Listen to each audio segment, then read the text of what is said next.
بسم اللہ الرحمن الرحیم۔ تریاق القلوب تصنیف لطیف حضرت اقدس مرزا غلام احمد قادیانی علیہ الصلاۃ والسلام،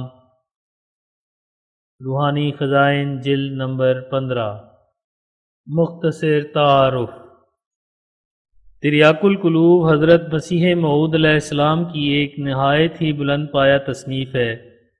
بابو الہی بخش اکاؤنٹنٹ جو پہلے حضرت مسیح موعود علیہ السلام کے معتقدین میں سے تھے اور بعد میں آپ سے منحرف ہو گئے تھے، حضرت مسیح موعود علیہ السلام نے ان کے اوہام اور وساوس کو دور کرنے کے لیے 1898 عیسوی میں رسالہ ضرورت الامام لکھا، مگر وہ اس کے بعد اپنی اصلاح کرنے کی بجائے زیادہ رشد و ہدایت سے اور بھی دور ہو گئے، اور الحکم 2 اگست 1899 عیسوی کے مطابق اس نے اپنے چند ساتھیوں منشی عبدالحق پینشنر اکاؤنٹنٹ، خاں بہادر فتح علی شاہ صاحب ڈپٹی کلیکٹر اور حافظ محمد یوسف صاحب ضلع دار نہر سے مل کر ایک فتنے کی طرح ڈالی۔ حضرت مسیح موعود علیہ السلام نے انہیں 2 خط لکھے۔ دوسرا خط 16 جون 1899 عیسوی کو بھیجا، جس میں آپ نے تحریر فرمایا، پھر اخیر پر خدا تعالیٰ کی قسم آپ کو دیتا ہوں کہ آپ وہ تمام مخالفانہ پیش گوئیاں جو میری نسبت آپ کے دل میں ہوں لکھ کر چھاپ دیں۔ اب 10 دن سے زیادہ میں آپ کو مہلت نہیں دیتا۔ جون مہینے کی 3 تاریخ تک آپ کا اشتہار مخالفانہ پیش گوئیوں کا میرے پاس آ جانا چاہیے، ورنہ یہی کاغذ چھاپ دیا جائے گا اور پھر آئندہ آپ کو کبھی مخاطب کرنا بھی بے فائدہ ہوگا۔ تشخیص الاذہان، مارچ 1914 عیسوی، صفحہ 46۔ اس خط کے جواب میں منشی الہی بخش صاحب نے جولائی 1899 عیسوی کے پہلے ہفتے میں حضرت مسیح موعود علیہ السلام کو ایک خط لکھا، جس میں حضور اور سلسلہ احمدیہ کے خلاف 2 پیش گوئیاں بھی درج تھیں۔ اس خوف سے کہ لوگوں پر حق و باطل مشتبہ ہو کر نہ رہ جائیں، جولائی 1899 عیسوی کے آخر میں حضرت مسیح موعود علیہ السلام نے تریاق القلوب کتاب لکھنا شروع کی۔ اس میں آپ نے ایک فارسی قصیدے میں مرد کامل کی صفات بیان فرما کر ان آسمانی نشانات کا ذکر فرمایا جو اللہ تعالیٰ نے آپ کی تائید میں ظاہر فرمائے تھے، اور تمام اہل مذاہب کو نشان نمائی میں مقابلے کی دعوت دیتے ہوئے یہ اصل پیش کیا، ہر ایک مذہب جو خدا تعالیٰ کی طرف سے ہو کر اپنی سچائی پر قائم ہوتا ہے، اس کے لیے ضرور ہے کہ ہمیشہ اس میں ایسے انسان پیدا ہوتے رہیں کہ جو اپنے پیشوا اور ہادی اور رسول کے نائب ہو کر یہ ثابت کریں کہ وہ نبی اپنی روحانی برکات کے لحاظ سے زندہ ہے، فوت نہیں ہوا، کیونکہ ضرور ہے کہ وہ نبی جس کی پیروی کی جائے، جس کو شفیع اور منجی سمجھا جائے، وہ اپنے روحانی برکات کے لحاظ سے ہمیشہ زندہ ہو۔ تریاق القلوب روحانی خزائن جلد نمبر 15، صفحہ 138۔ اور فرمایا، خدا تعالیٰ نے ایک طرف تو مجھے آسمانی نشان عطا فرمائے ہیں اور کوئی نہیں کہ ان میں میرا مقابلہ کر سکے، اور دنیا میں کوئی عیسائی نہیں کہ جو آسمانی نشان میرے مقابل پر دکھلا سکے۔ تریاق القلوب روحانی خزائن جلد نمبر 15، صفحہ 167-168۔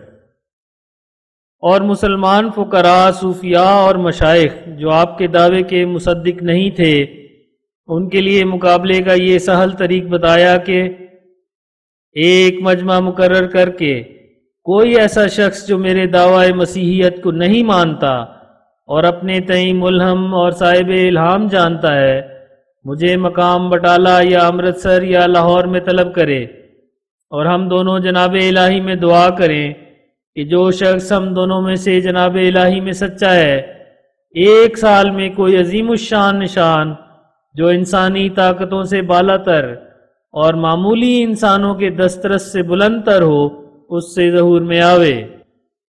پھر اس دعا کے بعد ایسا شخص جس کی کوئی خارق عادت پیش گوئی یا اور کوئی عظیم الشان نشان 1 برس کے اندر ظہور میں آ جائے اور اس عظمت کے ساتھ ظہور میں آئے جو اس مرتبے کا نشان حریف مقابل سے ظہور میں نہ آ سکے، تو وہ شخص سچا سمجھا جائے گا جس سے ایسا نشان ظہور میں آیا۔ اور پھر اسلام میں سے تفرقہ دور کرنے کے لیے شخص مغلوب پر لازم ہوگا کہ اس شخص کی مخالفت چھوڑ دے اور بلا توقف اور بلا تعمل اس کی بیعت کر لے، اور اس خدا سے جس کا غضب کھا جانے والی آگ ہے ڈرے۔ تریاق القلوب روحانی خزائن جلد نمبر 15 صفحہ 170۔ پھر آپ نے الہام شیطانی اور الہام ربانی میں یہ فرق بتایا کہ پس ہر ایک شخص کا الہام جو نرے الفاظ ہوں اور کوئی فوق العادت امر ان میں نہ ہو، خدا تعالیٰ کی طرف سے نہیں ہو سکتا، اور کوئی الہام ہرگز قابل پذیرائی نہیں جب تک کہ اس میں الہی شوکت نہ ہو، اور الہی شوکت یہ ہے کہ فوق العادت اور عظیم الشان پیش گوئیاں جو الوہیت کی قدرت اور علم سے بھری ہوئی ہوں اس الہام میں پائی جائیں، یا دوسرے الہاموں میں جو اسی شخص کے منہ سے نکلے ہوں۔ اور بائیں ہمہ یہ شرط بھی ہوگی کہ اس مجلس کے انعقاد سے 10 دن پہلے بذریعہ چھپے ہوئے اشتہار کے مجھ کو خبر کر دی جائے کہ ان تینوں مقامات متذکرہ بالا میں سے فلاں مقام اور نیز فلاں تاریخ اور وقت اس کام کے لیے تجویز کیا گیا ہے۔ اس اطلاع دہی کے اشتہار پر 20 معزز اور نامور علماء اور شہر کے رئیسوں کے دستخط ہونے چاہیے، تا ایسا نہ ہو کہ کوئی سفلہ محض ہنسی اور شرارت سے ایسا اشتہار شائع کر دے۔ تریاق القلوب روحانی خزائن جلد نمبر 15 صفحہ 170 171۔ یہ مضمون آپ نے 1 اگست 1899 عیسوی تک لکھ لیا، دیکھیے صفحہ 171 جلد ہاذا۔ اس کے بعد آپ نے ضمیمہ رسالہ تریاق القلوب کے طور پر لیکھ رام کی پیشگوئی کا ذکر کر کے اس میں 4000 مصدقین میں سے جنہوں نے اپنے دستخطوں سے اس پیشگوئی کے پورا ہونے کی تصدیق کی تھی 279 نام بطور نمونہ درج کیے، دیکھیے صفحہ 172 تا 191 جلد ہاذا۔ اور ضمیمہ تریاق القلوب نمبر 2 میں ان نشانوں کا ذکر فرمایا جو 20 اگست 1899 عیسوی تک ظہور میں آ چکے تھے، اور ضمیمہ نمبر 3 میں گورنمنٹ عالیہ میں ایک درخواست مرقومہ 27 ستمبر 1899 عیسوی، اور ضمیمہ نمبر 4 میں ایک الہامی پیشگوئی کا اشتہار مرقومہ 22 اکتوبر 1899 عیسوی، اور ضمیمہ نمبر 5 میں اس عاجز غلام احمد قادیانی کی آسمانی گواہی طلب کرنے کے لیے ایک دعا اور حضرت عزت سے اپنی نسبت آسمانی فیصلے کی درخواست مرقومہ 5 نومبر 1899 عیسوی، اور اشتہار واجب الاظہار مرقومہ 4 نومبر 1900 عیسوی درج فرمائے۔ اس آخری اشتہار میں آپ نے اپنی جماعت کا نام مسلمان فرقہ احمدیہ حضرت صلی اللہ علیہ وسلم کے جمالی نام احمد کی بنا پر رکھا، دیکھیے صفحہ 527 جلد ہاذا۔ زمانہ تالیف۔ یاد رہے کہ تریاق القلوب کا زمانہ تالیف سوائے اشتہار واجب الاظہار کے جو 4 نومبر 1900 عیسوی کا ہے 1899 عیسوی ہے، نہ کہ 1902 عیسوی جیسا کہ ٹائٹل پیج اور ضمیمہ نمبر 2 کے اخیر میں لکھا گیا ہے، اور اصل حقیقت جیسا کہ حضرت خلیفۃ المسیح ثانی رضی اللہ عنہ نے اپنی کتاب حقیقت النبوہ میں حقائق واقعیہ اور دلائل قاطعہ کی روح سے تحریر فرمایا ہے، یہ ہے۔ تریاق القلوب 1899 عیسوی سے لکھی جانی شروع ہوئی اور جنوری 1900 عیسوی تک بالکل تیار ہو چکی تھی، لیکن چونکہ ان دنوں میں ایک وفد نصیبین جانے والا تھا، اس لیے حضرت مسیح موعود علیہ السلام نے ایک عربی رسالہ لکھنا شروع کر دیا اور اس کی اشاعت رک گئی۔ 1902 میں جبکہ کتب خانہ کا چارج حکیم فضل الدین صاحب مرحوم کے ہاتھ میں تھا، آپ نے حضرت مولوی نور الدین صاحب رضی اللہ عنہ خلیفہ اول سے عرض کی کہ بعض کتب بالکل تیار ہیں لیکن اس وقت تک شائع نہیں ہوئی۔ آپ حضرت مسیح موعود علیہ السلام سے عرض کریں کہ ان کے شائع کرنے کی اجازت فرمائیں۔ چنانچہ آپ نے حضرت مسیح موعود علیہ السلام سے ذکر کیا اور حضور علیہ السلام نے اجازت دے دی۔ تریاق القلوب ساری چھپ چکی تھی اور صرف ایک صفحے کے قریب مضمون حضرت اقدس علیہ السلام کے ہاتھ کا لکھا ہوا کاتب کے پاس بچا پڑا تھا۔ اس کے ساتھ حضرت اقدس علیہ السلام نے ایک صفحے کے قریب مضمون اور بڑھا دیا اور کل 2 صفحے آخر میں لگا کر، یعنی ضمیمہ نمبر 2 کے آخر میں کتاب شائع کر دی گئی، حقیقت النبوہ انوار العلوم جلد نمبر 2 صفحہ 365۔ چنانچہ تریاق القلوب کے کاتب حضرت پیر منظور محمد رضی اللہ عنہ نے یہ حلفیہ شہادت دی کہ تریاق القلوب صفحہ 158 تک، جلد ہاذا کے صفحہ 483 تک، جلال الدین شمس، میرے ہاتھ کی لکھی ہوئی ہے۔ یہاں تک لکھنے اور چھپنے کے بعد تریاق القلوب بہت مدت تک چھپنے اور شائع ہونے سے رکی رہی۔ پھر اس کے بعد 1902 عیسوی میں جب اس کتاب کی اشاعت ہونے لگی تو آخری کاپی سے بچا ہوا کچھ مضمون میرے پاس پڑا ہوا تھا جو قریب 1 صفحے کے تھا۔ وہ میں نے حکیم فضل الدین صاحب مرحوم کو دے دیا جو دوسرے کاتب سے لکھوایا گیا۔ چھپنے کے بعد جب میں نے دیکھا تو اس بچے ہوئے مضمون کے ساتھ 1 صفحہ اور بڑھا کر، یعنی صفحہ 160 اور جلد ہاذا کا صفحہ 485 486، جلال الدین شمس، کتاب کو ختم کر دیا گیا تھا۔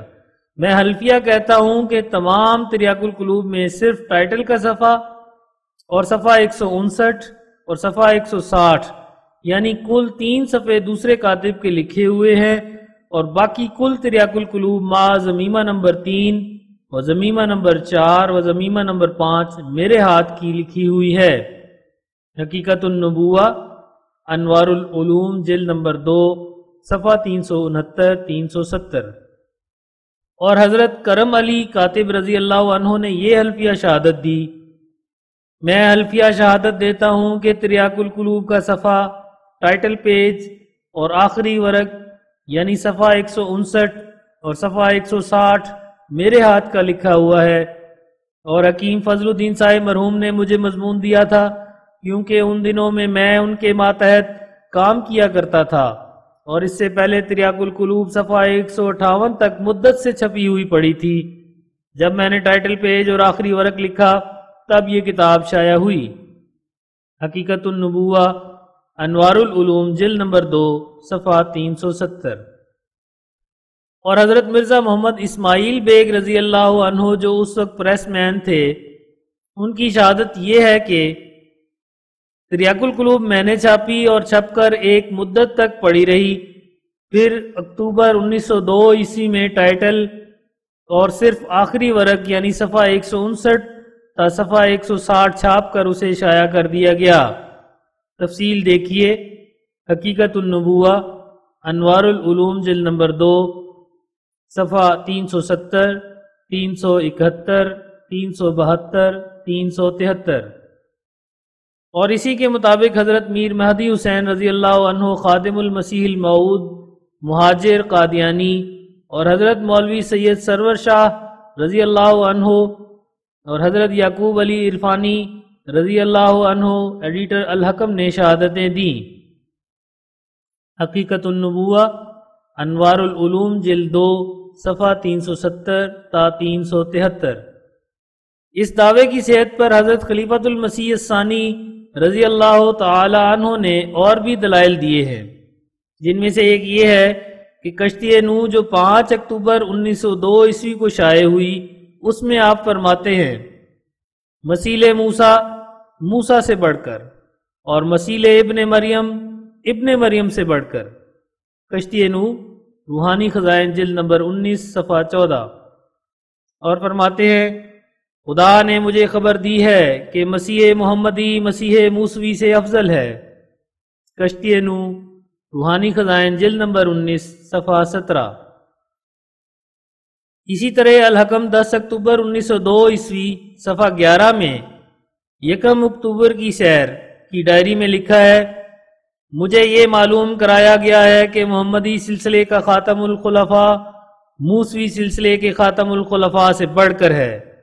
اسی طرح رسالہ دافع البلاء میں جو 23 اپریل 1902 عیسوی کو شائع ہوا تھا، آپ نے اپنے آپ کو مسیح ناصری سے افضل قرار دیا ہے۔ لیکن تریاق القلوب صفحہ 157 پہلا ایڈیشن اور اس جلد کے صفحہ 481 میں حضرت مسیح موعود علیہ السلام فرماتے ہیں، اس جگہ کسی کو یہ وہم نہ گزرے کہ اس تقریر میں اپنے نفس کو حضرت مسیح پر فضیلت دی ہے، کیونکہ یہ ایک جزئی فضیلت ہے جو غیر نبی کو نبی پر ہو سکتی ہے۔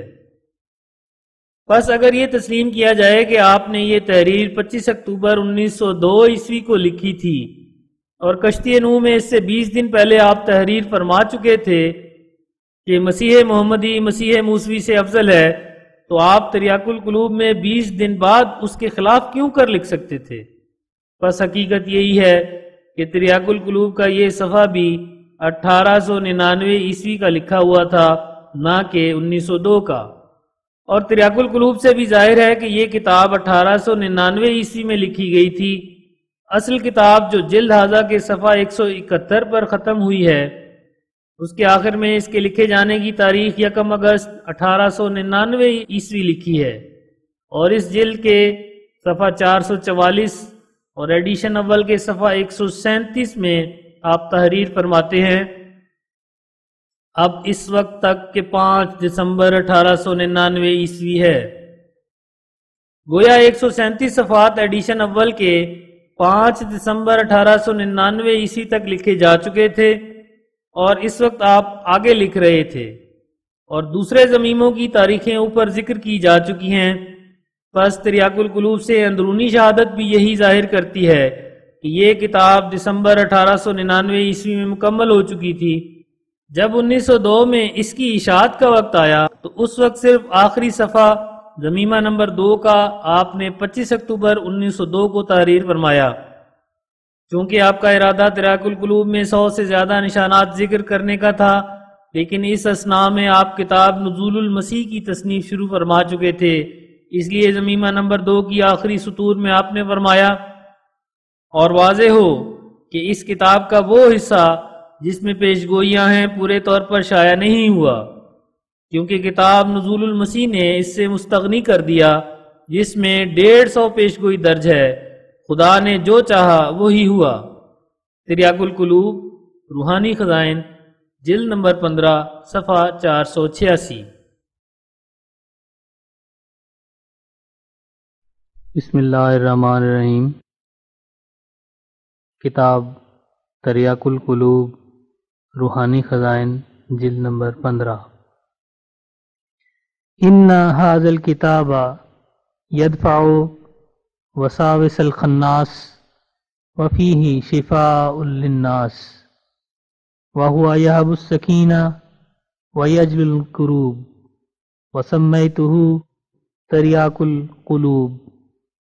تصنیف امام ربانی حضرت مرزا غلام احمد صاحب قادیانی، مسیح موعود و مہدی مسعود علیہ الصلاۃ والسلام۔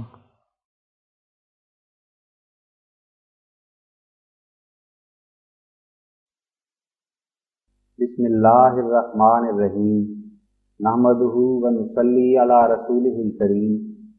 قصیدہ در معرفت انسان کامل، مظہر حق تعالی و طریق فیصلہ بامضاء کنندگان۔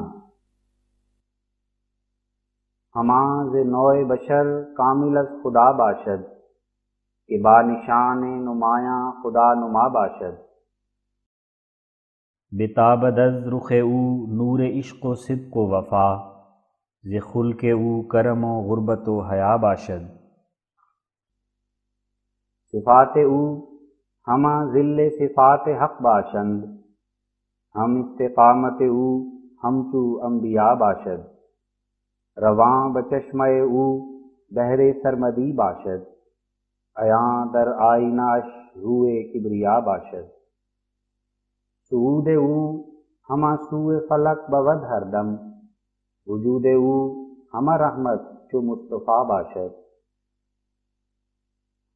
خبر دہد ز قدومش خدا بمصحف پاک ہم از رسول سلام بصد ثنا باشد نتابد از رہ جانان خود سر اخلاص اگرچہ سیل مصیبت بزور ہا باشد براہ یار عزیز از بلا نہ پرہیزد اگرچہ در رہ آن یار اژدہا باشد کند حرام ہمہ عیش و خواب را بر نفس تو جملہ عارف و عامی درین بلا باشد دل از کف و کلہش باشد افتادہ ز فرق فراغت از ہمہ خود بینی و ریا باشد اصول او ہمہ بر خلق رحم باشد و لطف طریق او ہمہ ہمدردی و عطا باشد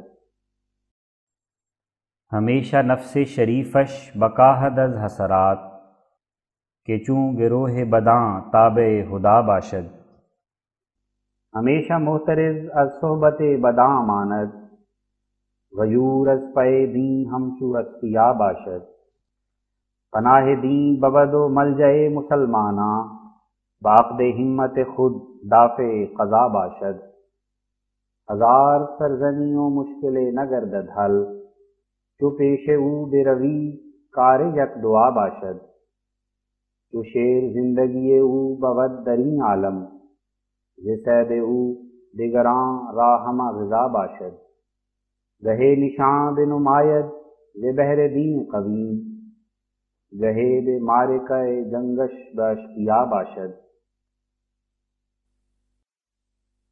حاشیے میں حضور فرماتے ہیں جنگ سے مراد تلوار بندوق کا جنگ نہیں، کیونکہ یہ تو سراسر نادانی اور خلاف ہدایت قرآن ہے جو دین کے پھیلانے کے لیے جنگ کیا جائے، بلکہ اس جگہ جنگ سے ہماری مراد زبانی مباحثات ہیں جو نرمی اور انصاف اور معقولیت کی پابندی کے ساتھ کیے جائیں، ورنہ ہم ان تمام مذہبی جنگوں کے سخت مخالف ہیں جو جہاد کے طور پر تلوار سے کیے جاتے ہیں۔ منہو بود مظفر و منصور از خدائے کریم ز معضلات شریعت گرہ کشا باشد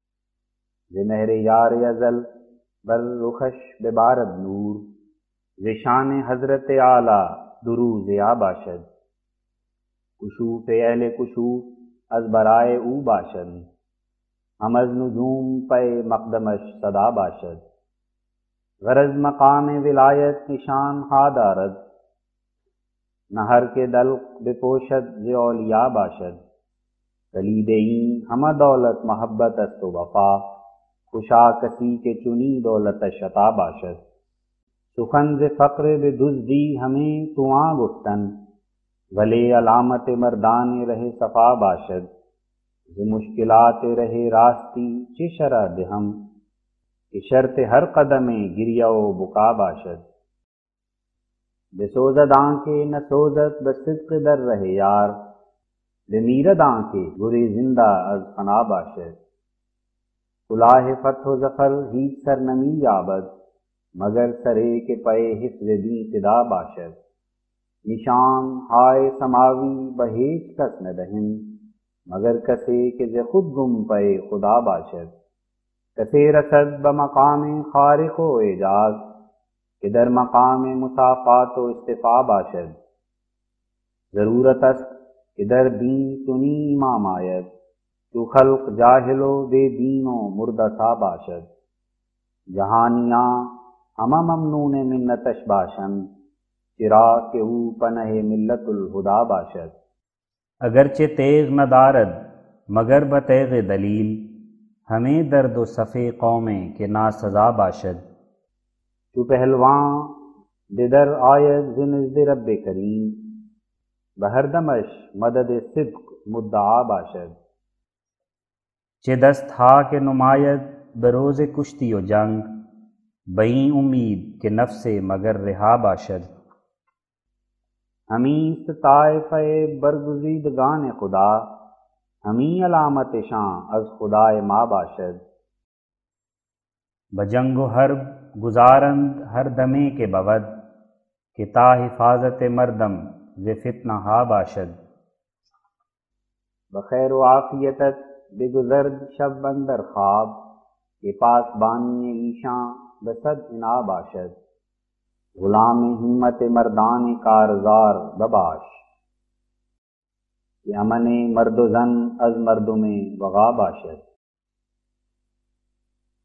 فرمایا مردان کارزار سے مراد وہ لوگ نہیں ہیں جو دین پھیلانے کے بہانے سے خلق خدا پر تلوار اٹھاتے، قتل کرتے اور ایک جہان کو مصیبت میں ڈالتے ہیں، بلکہ ایسے لوگ جن کے پاس دین پھیلانے کے لیے صرف تلوار ہے، در حقیقت درندوں کی طرح ہیں اور کسی تعریف کے لائق یہ لوگ نہیں ہیں، کیونکہ ناحق بے جا خون ریزی کر کے مخالفوں کو اعتراض کا موقع دیتے ہیں، بلکہ اس جگہ مردان کارزار سے مراد وہ باخدا مرد ہیں جن کو خدا تعالیٰ کی طرف سے معجزہ نمائی کی طاقت ملتی ہے اور اعلیٰ دلائل عطا کیے جاتے ہیں اور خدا تعالیٰ کی کتاب کا علم عطا کیا جاتا ہے، تو وہ نشان اور برہان سے منکروں کو ملزم کرتے ہیں اور اس طرح پر میدان مباحثات میں فتح نمایاں پاتے ہیں۔ منہ پناہ بیضہ اسلام آن جواں مردیس، کہ خون بدل ز پے دین مصطفیٰ باشد۔ عظیم بود کہ ہمہ اہل و نیک تینت را، سرے نیاز بدرگاہ شاں فرا باشد۔ دماغ و کبر بمردان حرب نادانی است، کسی کے کبر کند سخت بے حیا باشد۔ کہ جائے کبر کے ایشاں پناہ ہر بشران، تو فعل شاں ہمہ امامہ و قبا باشد۔ اگر ز مامن شاں یکدم جدا بشوی، متاع مایہ ایماں ز تو جدا باشد۔ سرست زیر تبر صادقان مخلص را، کہ تارہت سر قومیں کے در بلا باشد۔ اصول شاں ہمہ ہمدردی است و مہر و کرم، طریق شاں رہ عجز و سر رضا باشد۔ ہزار جان گرامی فدائے آن دل عباد، کہ مست و محو رضا ہائے کبریا باشد۔ بکنج خلوت پاکاں اگر گزر بکنی، کہ آن شود کہ چه نور دراں سرا باشد۔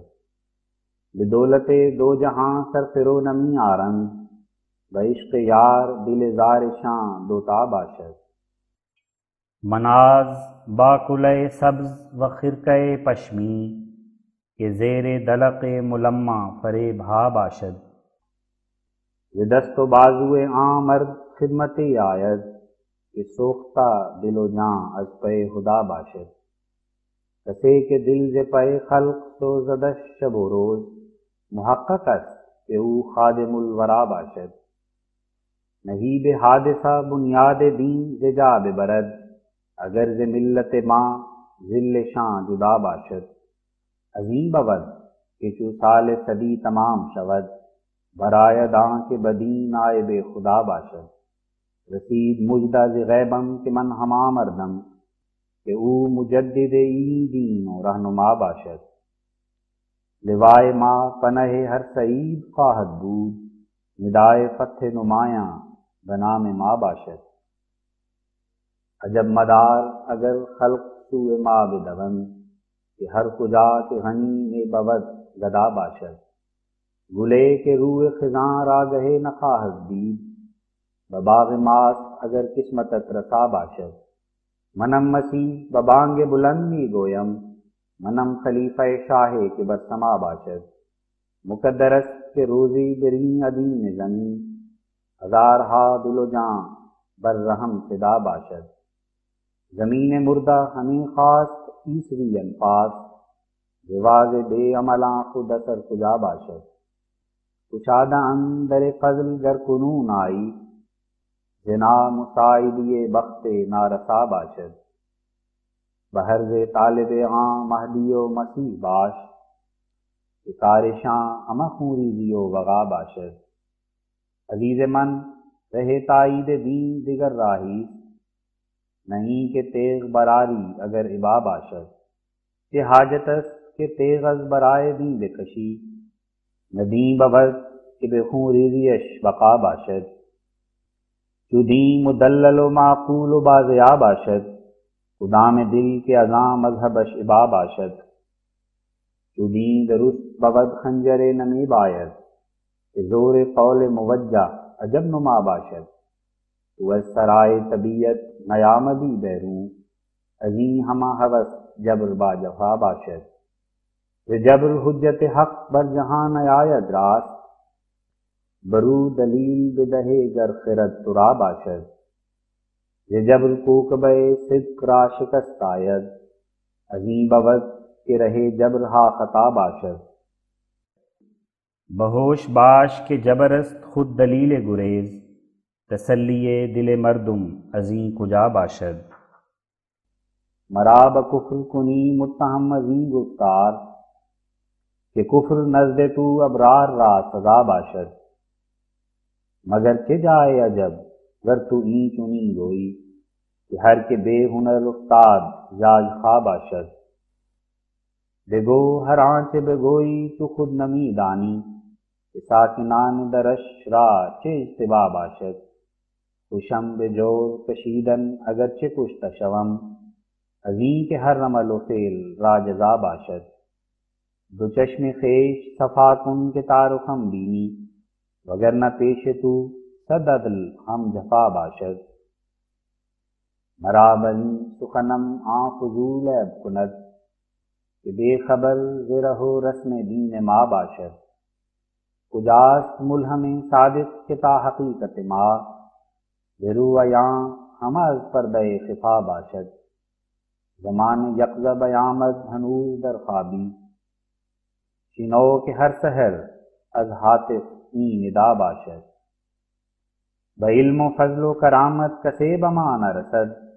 کجاست آن کے ز ارباب ادعا باشد، ہزار نقد نمائی یکیشو سکہ ما، بنقش خوب و عیار و صفا کجا باشد، مؤیدے کہ مسیحا دمست و مہدی وقت، بشان او دیگرے کیز اتقیا باشد، چو غنچہ بود جہان خاموش و سربستہ، منامدم بقدوم کے از صبا باشد، کہ فتنہ ہا کے بزادست اندرین ایام، کدام راہ بدی کو در اختفا باشد، محال است کزیں فتنہ ہا شوی محفوظ، مگر ترا تو بمن گام اقتدا باشد، کسے کے سایہ بال ہما شود نداد، ببایدش کہ دو روزے بذل ما باشد، مسلم است مرا از خدا حکومت عام، کہ من مسیح خدایم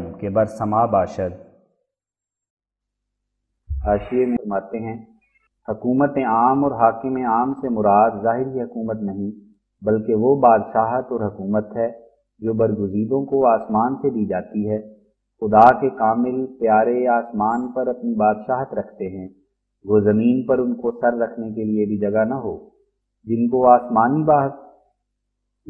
آسمانی بادشاہت ملتی ہے وہ زمین والوں کی بادشاہت پر کچھ طمع نہیں رکھتے، کیونکہ زمین کی بادشاہت بہت مختصر اور نیز چند روزہ اور فانی ہے۔ بدی خطاب مرا ہرگز التفات نبود، کہ جرم من تو چنی حکم از خدا باشد۔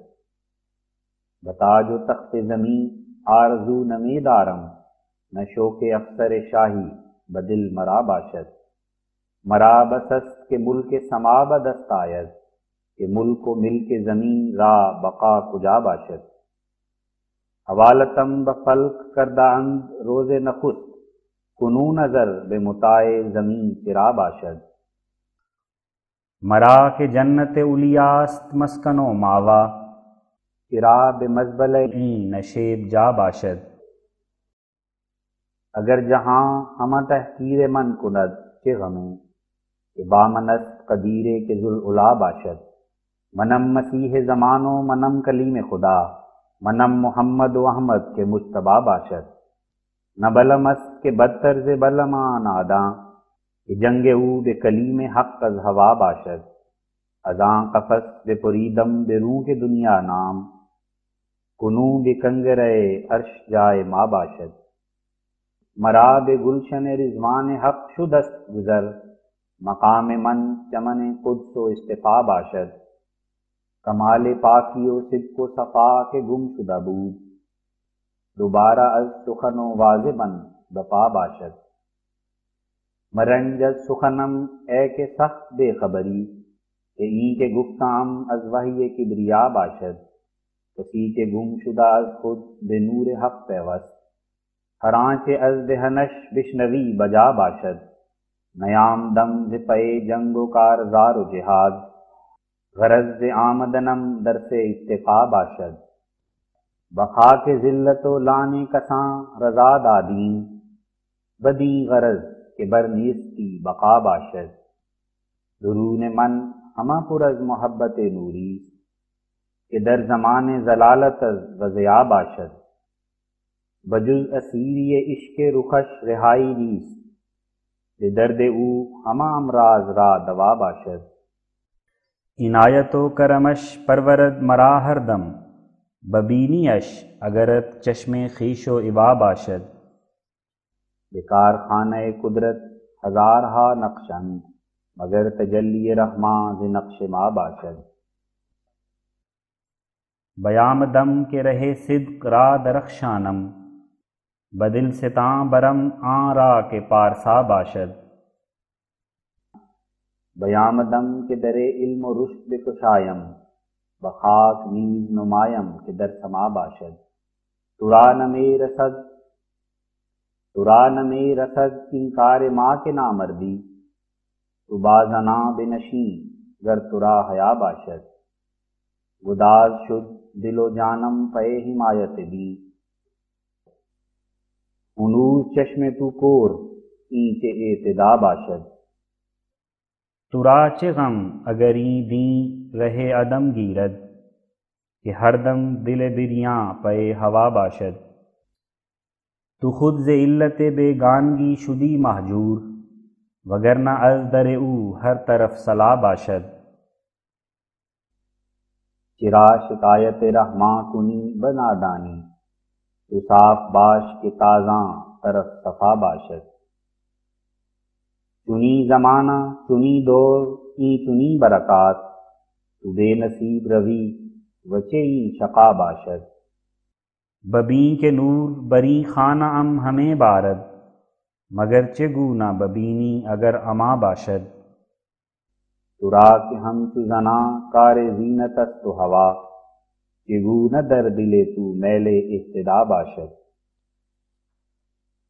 فدائے بازوئے آنا ہزار زاہد باد، کہ جانشاں برہ دین حق فدا باشد۔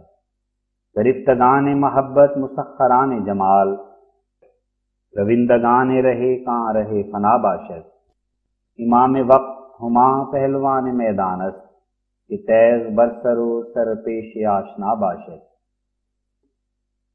چساں تو قدر شناسی خصال مرداں را، کہ خصلتت ہمہ چوں خصلت نساء باشد۔ جہان و جاہ جہاں نزد شاں چنا ہی چست، کہ پیش چشم تو یک خس زبوریا باشد۔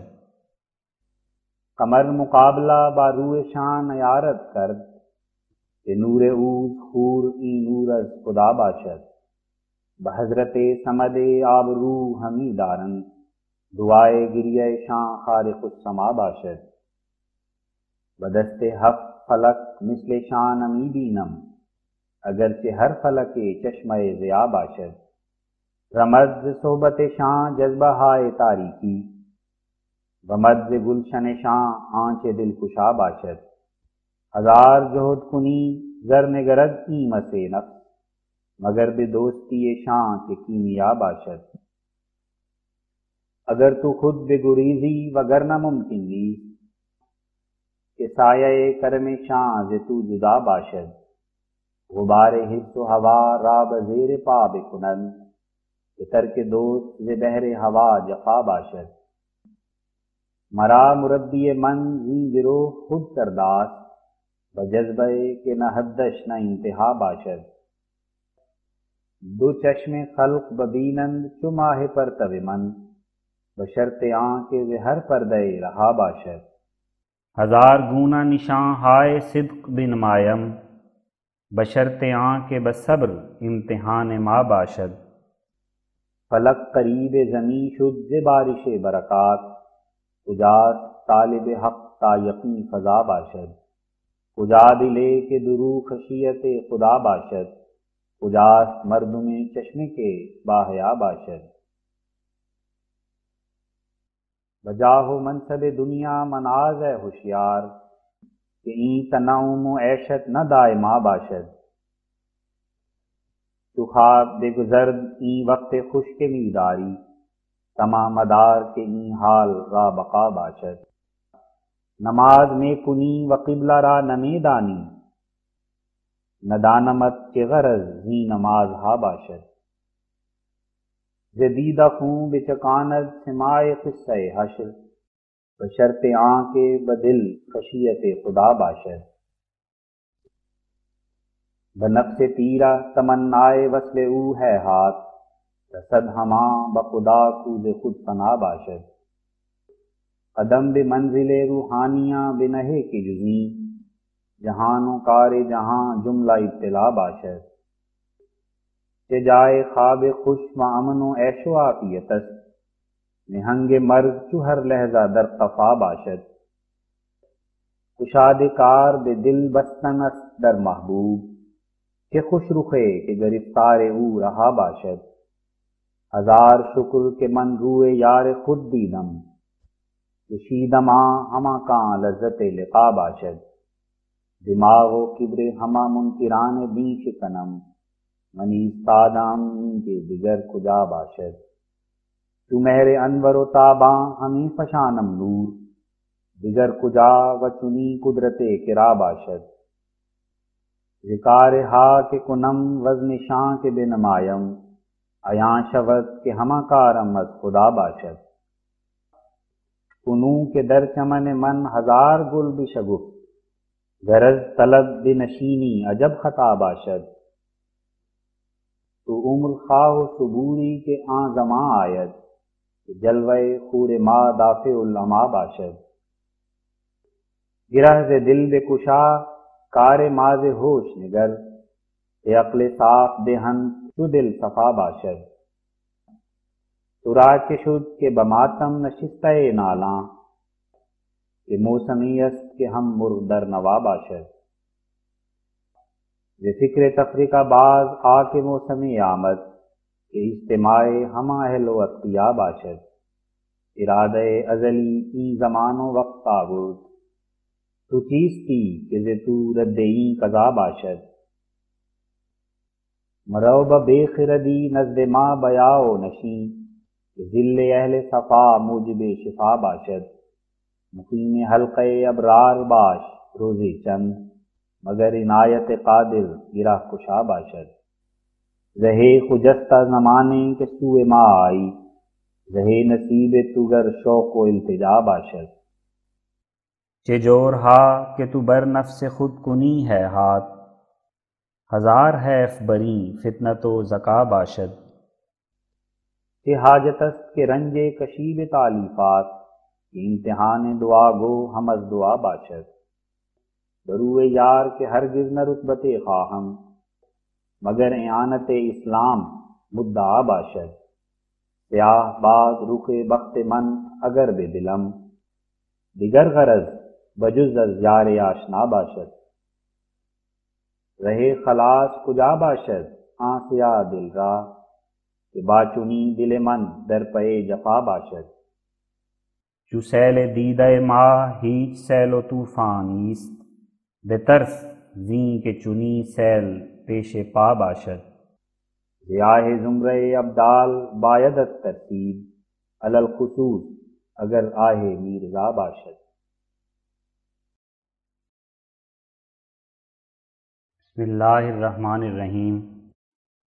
اب اس قصیدے کا ترجمہ بیان فرمودہ حضرت ڈاکٹر سید میر محمد اسماعیل صاحب رضی اللہ عنہ پیش کیا جاتا ہے۔ انسانوں میں وہی خدا کی طرف سے کامل ہوتا ہے جو روشن نشانوں کے ساتھ خدا نما ہوتا ہے۔ اس کے چہرے سے عشق اور صدق و صفا کا نور چمکتا ہے۔ کرم، انکسار اور حیا اس کے اخلاق ہوتے ہیں۔ اس کی ساری صفات خدا کی صفات کا پرتو ہوتی ہیں، اور اس کا استقلال بھی انبیاء کے استقلال کی مانند ہوتا ہے۔ اس کے سرچشمے سے ابدی فیضان کا سمندر جاری ہوتا ہے، اور اس کے چہرے میں خدائے بزرگ کا چہرہ نظر آتا ہے۔ اس کی پرواز ہر وقت آسمان کی طرف ہی ہوتی ہے، اور اس کا وجود مصطفیٰ صلی اللہ علیہ وسلم کی طرح سراسر رحمت ہوتا ہے۔ خدا اس کی تشریف آوری کی خبر قرآن مجید میں دیتا ہے، اور رسول کی طرف سے بھی سینکڑوں ثناء اور سلام بھیجے جاتے ہیں۔ وہ اپنے معشوق کی راہ میں کبھی اخلاص میں کمی نہیں آنے دیتا، خواہ مصیبتوں کا طوفان کتنے ہی زوروں پر ہو۔ اس عزت والے دوست کی راہ میں وہ کسی بلا سے نہیں ڈرتا، خواہ اس یار کے راستے میں اژدہا بیٹھا ہو۔ وہ نیند اور عیش کو اپنے اوپر حرام کر لیتا ہے، جبکہ سب نیک و بد اس عیش و عشرت کی بلا میں گرفتار ہوتے ہیں۔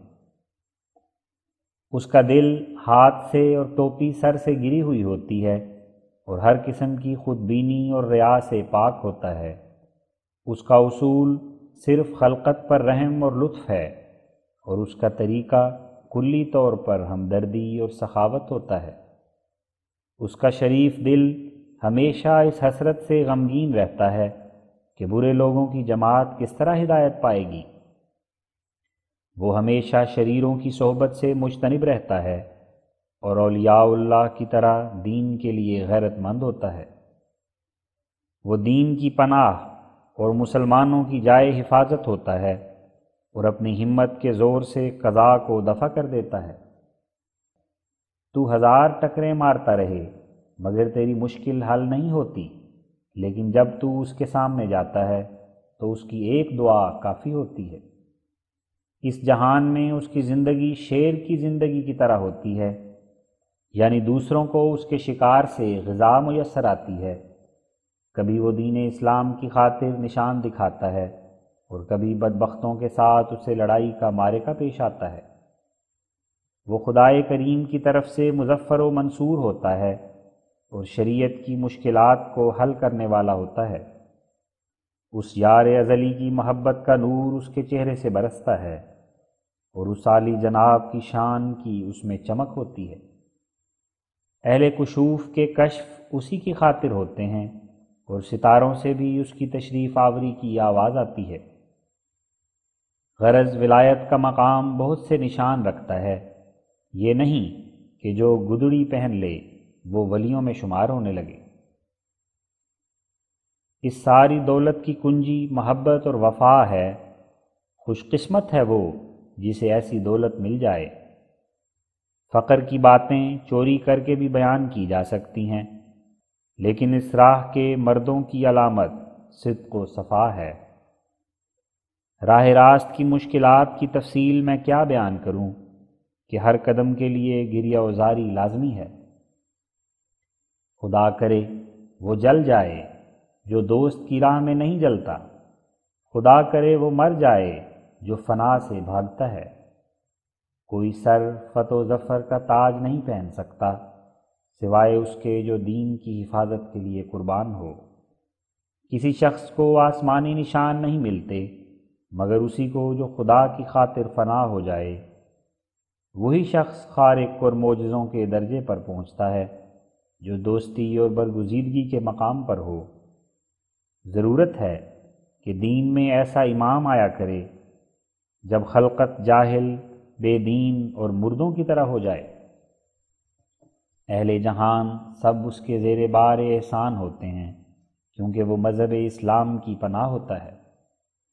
اگرچہ وہ تلوار نہیں رکھتا مگر دلیل کی تلوار سے اس قوم کی صفیں الٹ دیتا ہے جو گمراہ ہو۔ رب کریم کے پاس سے وہ ایک پہلوان کی طرح آتا ہے، اور ہر لحظہ اس کا مقصد یہی ہوتا ہے کہ صدق کی مدد کرے۔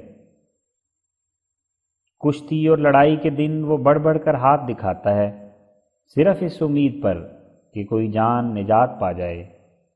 یہی خدا کے برگزیدہ لوگوں کی جماعت ہے، ہمارے خدا کی طرف سے ان کی یہی نشانیاں مقرر ہیں۔ وہ اپنا ہر سانس جنگ اور لڑائی میں گزارتے ہیں تاکہ فتنوں سے لوگوں کی حفاظت ہو۔ تیری رات آرام سے نیند میں بسر ہوتی ہے، اس لیے کہ وہ بڑی درد مندی سے تیری پاسبانی کرتے ہیں۔ تو ان مردان کارزار کی ہمت کا غلام بن جا کہ مردان جنگ کے طفیل ہی عورتوں اور مردوں کو امن حاصل ہوتا ہے۔ وہی جوان مرد دین اسلام کی پشت و پناہ ہوتا ہے جس کا دل دین مصطفیٰ صلی اللہ علیہ وسلم کے لیے خون ہوتا ہے۔ یہی وجہ ہے کہ سب لائق اور نیک فطرت لوگوں کا سر عاجزی سے ان لوگوں کی درگاہ پر جھکا رہتا ہے۔ ان بہادر لوگوں کے مقابل تکبر اور بڑائی کرنا بے وقوفی ہے۔ جو تکبر کرتا ہے وہ سخت بے حیا ہے۔ تکبر کا کیا موقع ہے کہ وہ تو ہر انسان کی جائے پناہ ہیں، انہی کے طفیل سب کی عزتیں محفوظ ہیں۔ اگر تو ان کی پناہ کی جگہ سے ایک لحظہ بھی جدا ہو تو ایمان کی پونجی اور دولت تجھ سے جدا ہو جائے گی۔ ان مخلص راست بازوں کا سر تبر کے نیچے رہتا ہے تاکہ اس قوم کا سر بچ جائے جو مصیبت میں ہو۔ ان کا اصول محض ہمدردی، محبت اور شفقت ہے، اور ان کا طریقہ عاجزی اور رضا کی طلب ہے۔ ہزاروں قیمتی جانیں اس ایک دل پر قربان ہوں جو خداوند کبریا کی رضا میں سرشار اور بے خود رہتا ہے۔ پاک لوگوں کی خلوت میں اگر تیرا گزر ہو تو تجھے معلوم ہو کہ وہاں کیسے کیسے انوار برستے ہیں۔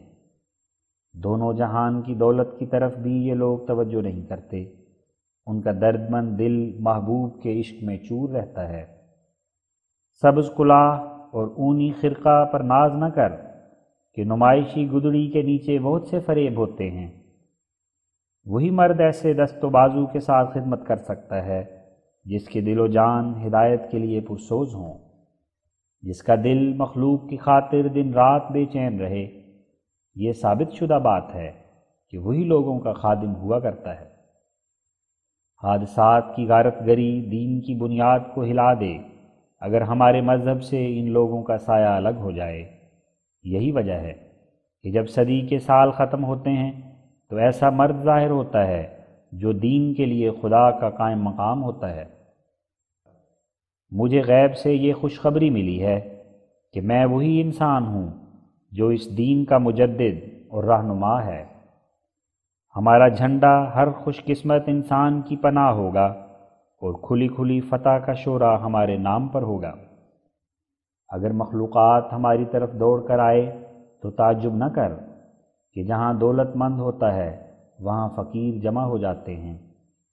وہ پھول جو کبھی خزاں کا منہ نہیں دیکھے گا وہ ہمارے باغ میں ہے اگر تیری قسمت یاور ہو۔ میں بلند آواز سے کہتا ہوں کہ میں ہی مسیح ہوں اور میں ہی اس بادشاہ کا خلیفہ ہوں جو آسمان پر ہے۔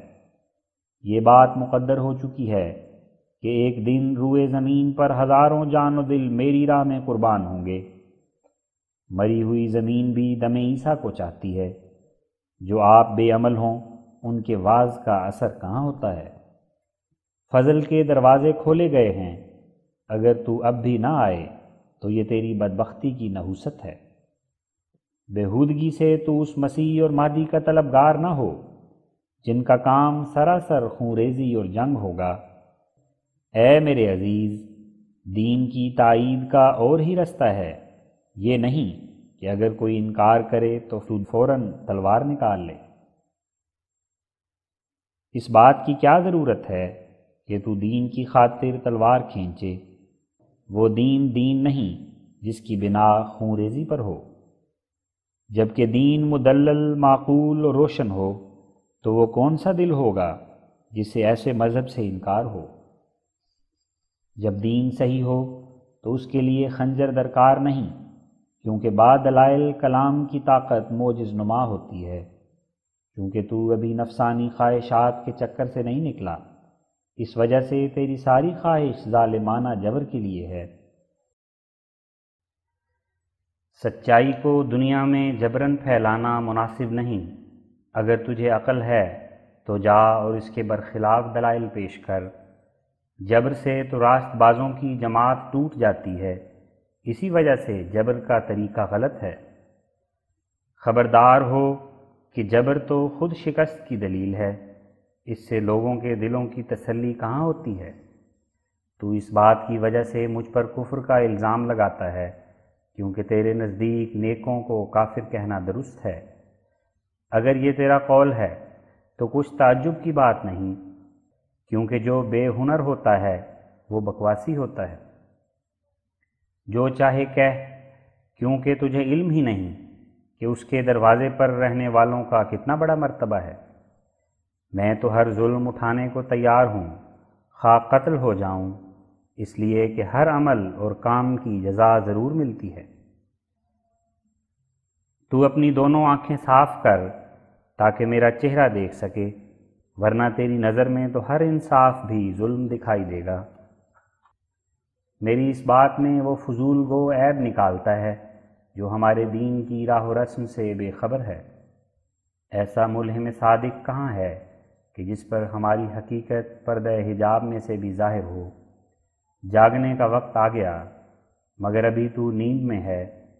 سن کہ ہر پچھلی رات کو فرشتہ یہی آواز دیتا ہے۔ علم و فضل اور کرامت کے زور سے کوئی ہم تک نہیں پہنچ سکتا۔ کہاں ہے وہ شخص جو علم و فضل و کرامت کا مدعی ہے؟ تو ہزاروں سکے دکھائے پھر بھی چمک دمک اور کھڑا ہونے میں ہمارے سکے کی برابری نہیں کر سکتا۔ وہ تائید یافتہ شخص جو مسیحا دم اور مہدی وقت ہے، اس کی شان کو اتقیاء میں سے کوئی نہیں پہنچ سکتا۔ یہ جہان ایک غنچے کی طرح بند تھا، میں اس کے لیے ان برکتوں کو لے کر آیا ہوں جو بعد صبا لایا کرتی ہے۔ اس زمانے میں کس قدر فتنے پیدا ہو گئے ہیں، اور کون سا راستہ بدی کا ہے جو مخفی ہے۔ ناممکن ہے کہ تو ان فتنوں سے بچ سکے سوائے اس کے کہ تو میری پیروی کرے۔ وہ شخص جسے بال ہما نے بھی فائدہ نہ دیا ہو، اسے چاہیے کہ 2 دن ہمارے زیر سایہ رہے۔ خدا کی طرف سے میری حکومت ثابت ہو چکی ہے، کیونکہ میں اس خدا کا مسیح ہوں جو آسمان پر ہے۔ مجھے اس خطاب کا ہرگز کوئی شوق نہ تھا، لیکن میرا کیا قصور ہے جبکہ خدا کی طرف سے ایسا ہی حکم ہے۔ میں کسی زمینی تاج و تخت کی خواہش نہیں رکھتا، نہ میرے دل میں کسی بادشاہی تاج کا شوق ہے۔ میرے لیے یہی کافی ہے کہ آسمانی بادشاہت ہاتھ آ جائے، کیونکہ زمینی ملکوں اور جائیدادوں کو بقا نہیں ہے۔ جبکہ خدا نے مجھے روز اول سے آسمان کے حوالے کر دیا ہے، تو اب دنیاوی پونجی پر میری نظر کیوں کر پڑ سکتی ہے؟ جبکہ میرا مسکن و ماوا جنت الفردوس ہے، تو پھر میرا ٹھکانہ اس گڑھے کی کوڑی میں کیوں ہو؟ اگر سارا جہان بھی میری تحقیر کرے تو مجھے کیا غم، کیونکہ میرے ساتھ وہ قادر خدا ہے جو بڑی بزرگیوں والا ہے۔ میں ہی مسیح وقت ہوں اور میں ہی کلیم خدا ہوں، میں ہی وہ محمد اور احمد ہوں جو مجتبی ہے۔ نہ صرف بلم ہے بلکہ بلم سے بھی بدتر وہ نادان ہے جس کی لڑائی خدا کے کلیم کے ساتھ ہوائے نفس کے ماتحت ہو۔ میں اس پنجرے سے نکل کر اڑ چکا ہوں جس کا نام دنیا ہے، اب تو عرش کے کنگرے پر ہماری جگہ ہے۔ اللہ تعالیٰ کی رضا کے باغ میں میرا گزر ہوا ہے، میرا مقام برگزیدگی اور تقدس کا چمن ہے۔ پاکیزگی اور صدق و صفا کا کمال جو معدوم ہو گیا تھا، وہ دوبارہ میرے کلام اور واعظ سے قائم ہوا ہے۔ اے وہ شخص جو بالکل بے خبر ہے، میری بات سے ناراض نہ ہو کہ جو میں نے کہا ہے یہ خدا کی وحی سے کہا ہے۔ جو شخص اپنی خودی کو چھوڑ کر خدا کے نور میں جا ملا، اس کے منہ سے نکلی ہوئی ہر بات حق ہوگی۔ میں جنگ و جدال اور جہاد کے لیے نہیں آیا، میرے آنے کی غرض تو تقوی کا سبق پڑھانا ہے۔ ہم ذلت کی خاک اور لوگوں کی لعنتوں پر راضی ہو گئے، اس لیے کہ نیستی کا پھل بقا ہوا کرتا ہے۔ میرا باطن اس نور کی محبت سے بھرپور ہے جس سے گمراہی کے زمانے میں روشنی ہوا کرتی ہے۔ اس کے چہرے کے عشق کی قید کے سوا کوئی آزادی نہیں، اور اس کا درد ہی سب بیماریوں کا علاج ہے۔ اس کا فضل و کرم ہر وقت میری پرورش کرتا ہے۔ اگر تیری آنکھیں کھلی ہیں تو تجھے یہ بات نظر آ جائے گی۔ قدرت کے کارخانے میں ہزاروں نقش ہیں، مگر رحمان کا جلوہ صرف ہمارے نقش سے نظر آتا ہے۔ میں اس لیے آیا ہوں کہ صدق کی راہ کو روشن کروں اور دلبر کے پاس اسے لے چلوں جو نیک و پارسا ہے۔ میں اس لیے آیا ہوں کہ علم و ہدایت کا دروازہ کھولوں اور اہل زمین کو وہ چیزیں دکھاؤں جو آسمانی ہیں۔ تجھے ہمارے انکار کا حق نہیں، کیونکہ تو نامرد ہے۔ تو عورتوں کے ساتھ بیٹھ اگر تجھے کچھ شرم ہے۔ میرے جان و دل دین کی حمایت کے لیے گداز ہو گئے، مگر تیری آنکھ اب بھی اندھی ہے۔ یہ کیسا ظلم ہے؟ تجھے کیا فکر اگر دین معدوم ہو جائے کہ تیرا دل تو ہر لحظہ حرص و ہوا کے لیے کباب ہو رہا ہے۔ تو بے تعلقی کی وجہ سے خود ہی دور ہو گیا، ورنہ خدا کے دروازے سے تو بلانے کی آواز ہر طرف جاتی ہے۔ تو رحمان کی شکایت نادانی کی وجہ سے کیوں کرتا ہے؟ تو پاک باز بن تاکہ ادھر سے بھی صفائی کا سلوک ہو۔ ایسا وقت، ایسا زمانہ اور ایسی ایسی برکتیں، پھر بھی اگر تو بے نصیب رہے تو اس بدبختی پر کیا تعجب ہے؟ دیکھ تو صحیح، میرے اس گھر پر نور برس رہا ہے، لیکن اگر تو نابینا ہو تو کیوں کر دیکھ سکتا ہے؟ تو جس کا کام عورتوں کی طرح صرف زینت اور دنیا کی ہوس ہے، تیرے دل میں ہدایت کی رغبت کس طرح پیدا ہو سکتی ہے؟ ان لوگوں کے ایک بازو پر ہزار زاہد قربان ہوں جن کی جان دین حق پر فدا ہے۔ وہ خدا کی محبت کے اسیر اور اس کے حسن کے پجاری ہیں، اور اس راہ پر چلنے والے ہیں جو فنا کا راستہ ہے۔ امام وقت میدان کارزار کا وہی پہلوان ہے جس کے سر پر تلوار ہے اور سر خدا کے حضور میں ہے۔ تو جوان مردوں کے اخلاق کی قدر کیا پہچان سکتا ہے کہ تیری تو سب خصلتیں عورتوں کی سی ہیں۔ ان کے نزدیک دنیا اور دنیا کی عزت ایسی حقیر ہے جیسے تیری نظر میں بوریے کا ایک تنکا۔ چاند ان کے منہ کا مقابلہ نہیں کر سکتا، کیونکہ اس کا نور سورج سے ہے اور ان کا نور خدا سے۔ یہ لوگ بارگاہ خداوندی میں صاحب عزت ہیں، اور ان کی آہوزاری کی دعا آسمان کو چیر دیتی ہے۔ میں ساتوں آسمانوں میں کسی کو ان کا مثیل نہیں دیکھتا، خواہ ہر آسمان نور کا چشمہ ہی کیوں نہ ہو۔ ان کی صحبت کے باعث گناہ کے جذبات کافور ہو جاتے ہیں، اور ان کے چمن میں وہ بہار جوش مارتی ہے جو دل کو فرحت دینے والی ہے۔ تو ہزار کوشش کر، یہ نفس کا تانبا سونا نہیں بنے گا، مگر ان کی دوستی سے جو کیمیا کا اثر رکھتی ہے یہ بات ممکن ہے۔ اگر تو آپ ہی ان سے بھاگے تو خیر، ورنہ یہ ناممکن ہے کہ ان کی مہربانی کا سایہ تجھ سے الگ ہو جائے۔ یہ لوگ حرص و ہوا کے غبار کو پیروں میں مسل ڈالتے ہیں کہ اپنی خواہش کی خاطر دوست کو چھوڑنا ظلم ہے۔ میرے مربی نے مجھے اس اپنے گروہ میں داخل کیا ہے، ایسے جذبے کے ساتھ جس کی حد و انتہا نہیں۔ خلقت کی آنکھیں میری روشنی کو چاند کی طرح دیکھ سکتی ہیں، بشرطے کہ حجابوں سے نجات حاصل ہو۔ میں انہیں ہزاروں قسم کے نشانات دکھاؤں گا، بشرطے کہ صبر سے ہمارا امتحان کیا جائے۔ برکتوں کی بارش کی کثرت سے فلک زمین کے نزدیک آ گیا۔ خدا کا طالب کہاں ہے تاکہ اس کا یقین بڑھے؟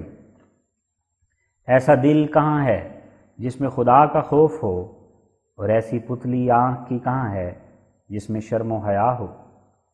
دنیاوی عزت اور عہدوں پر اے سمجھدار انسان ناز نہ کر کہ تیرا یہ عیش و آرام دائمی نہیں ہے۔ تیرا یہ اچھا زمانہ خواب کی طرح گزر جائے گا۔ یہ امید مت رکھ کہ یہ حال ہمیشہ اسی طرح باقی رہے گا۔ تو نماز پڑھتا ہے مگر قبلہ مقصود سے غافل ہے۔ میں نہیں جانتا کہ ایسی نمازوں کا کیا فائدہ ہے۔ حشر کا ذکر سننے سے آنکھیں خون آلودہ ہو جاتی ہیں، بشرطے کہ دل میں خدا کا خوف ہو۔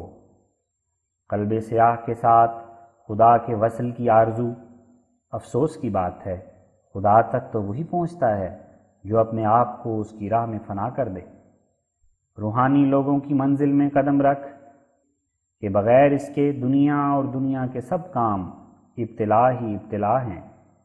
یہ آرام کی نیند اور امن اور عیش و عشرت کی جگہ کب ہے جبکہ موت کا مگرمچھ ہر وقت پیچھے لگا ہوا ہے۔ محبوب سے دل لگانے میں ساری کامیابی ہے۔ کیا حسین چہرہ ہے جس کا قیدی آزاد ہے۔ ہزار شکر کہ میں نے اپنے یار کا منہ دیکھ لیا اور وہ سب مزے چکھ لیے جن میں لقاء کی لذت ہے۔ میں منکران دین کے غرور اور تکبر کو توڑ رہا ہوں۔ لو میں حاضر ہوں، میرے مقابل پر کوئی دوسرا کہاں ہے۔ میں روشن اور چمکدار سورج کی طرح نور پھیلا رہا ہوں، دوسرا کہاں ہے اور ایسی قدرت کس میں ہے۔ وہ کام جو میں کرتا ہوں اور ان نشانوں سے جو میں دکھاتا ہوں، یہی ظاہر ہوتا ہے کہ میرا سارا کاروبار خدا کی طرف سے ہے۔ اب جب کہ میرے چمن میں ہزاروں پھول کھل چکے ہیں، اگر تو طلب نہ کرے تو سخت غلطی ہوگی۔ تو عمر مانگ اور صبر طلب کر حتیٰ کہ وہ وقت آ جائے جب کہ ہمارے سورج کی روشنی نابینائی کو دور کرنے والی ہو جائے۔ دل کی گرہ کھول دے اور ہمارے کام کو غور سے دیکھ۔ اگر تیرا دل صاف ہوگا تو تجھے مصفا عقل بھی ملے گی۔ تجھے کیا ہوا کہ سوگ میں زار و نالاں بیٹھا ہے، حالانکہ موسم تو ایسا ہے کہ ہر پرندہ چہچہا رہا ہے۔ تفریقہ اندازی کا خیال چھوڑ دے کہ اب وقت آ گیا ہے کہ تمام اہل اللہ اور متقی لوگوں کو جمع کیا جائے۔ خدا کا ازلی ارادہ یہ زمانہ اور یہ وقت لایا ہے۔ تو ہے کیا چیز کہ اس قضاء و قدر کو پلٹ دے۔ بے وقوفی سے چلا نہ جا بلکہ ہمارے پاس آ کر بیٹھ کہ اہل اللہ کا سایہ شفا کا موجب ہوا کرتا ہے۔ کچھ دن نیکوں کے حلقے میں آ کر بسر کر، شاید اس قادر کی مہربانی تیری گرہ کو کھول دے۔ وہ کیسا اچھا زمانہ ہوگا جب تو ہماری طرف آئے گا۔ زہ قسمت اگر تجھے شوق اور آرزو پیدا ہو جائے۔ افسوس کس قدر مظالم تو اپنی جان پر کر رہا ہے، ایسے ذہن اور سمجھ پر ہزار افسوس۔ کیا ضرورت ہے کہ تو کتابیں تصنیف کرنے کی تکلیف اٹھائے، کیونکہ دعا گو کا امتحان بھی دعا ہی کے ذریعے سے ہوتا ہے۔ خدا کی قسم میں ہرگز کوئی عزت اور مرتبہ نہیں چاہتا، میرا مطلب تو صرف تائید اسلام ہے۔ میری قسمت کا منہ کالا ہو اگر میرے دل میں سوائے خدا کے کوئی اور غرض ہو۔ اس سے عادل انسان کو نجات کیوں کر مل سکتی ہے جو میرے جیسے دل والے پر ظلم کرنے کے درپے ہو۔ ہماری آنکھ کے سیلاب کی طرح کا اور کوئی سیلاب نہیں، اس بات سے ڈر کہ کہیں یہ سیلاب تیرے سامنے ہی نہ ہو۔ تجھے ابدالوں کی جماعت کی آہوں سے ڈرنا چاہیے، خصوصاً اگر مرزا غلام احمد کی آہ ہو۔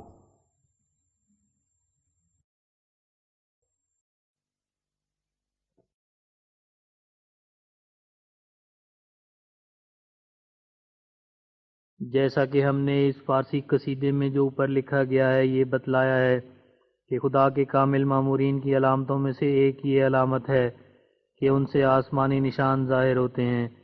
ایسا ہی ہم اس جگہ ہزار ہزار شکر کے ساتھ لکھتے ہیں کہ وہ تمام علامتیں اس بندہ حضرت عادیت میں پوری ہوئیں۔ اس زمانے میں پادریوں کا متعصب فرقہ جو سراسر حق پوشی کی راہ سے کہا کرتا تھا کہ گویا ہمارے نبی صلی اللہ علیہ وسلم سے کوئی معجزہ ظہور میں نہیں آیا، ان کو خدا تعالیٰ نے سخت شرمندہ کرنے والا جواب دیا اور کھلے کھلے نشان اس اپنے بندے کی تائید میں ظاہر فرمائے۔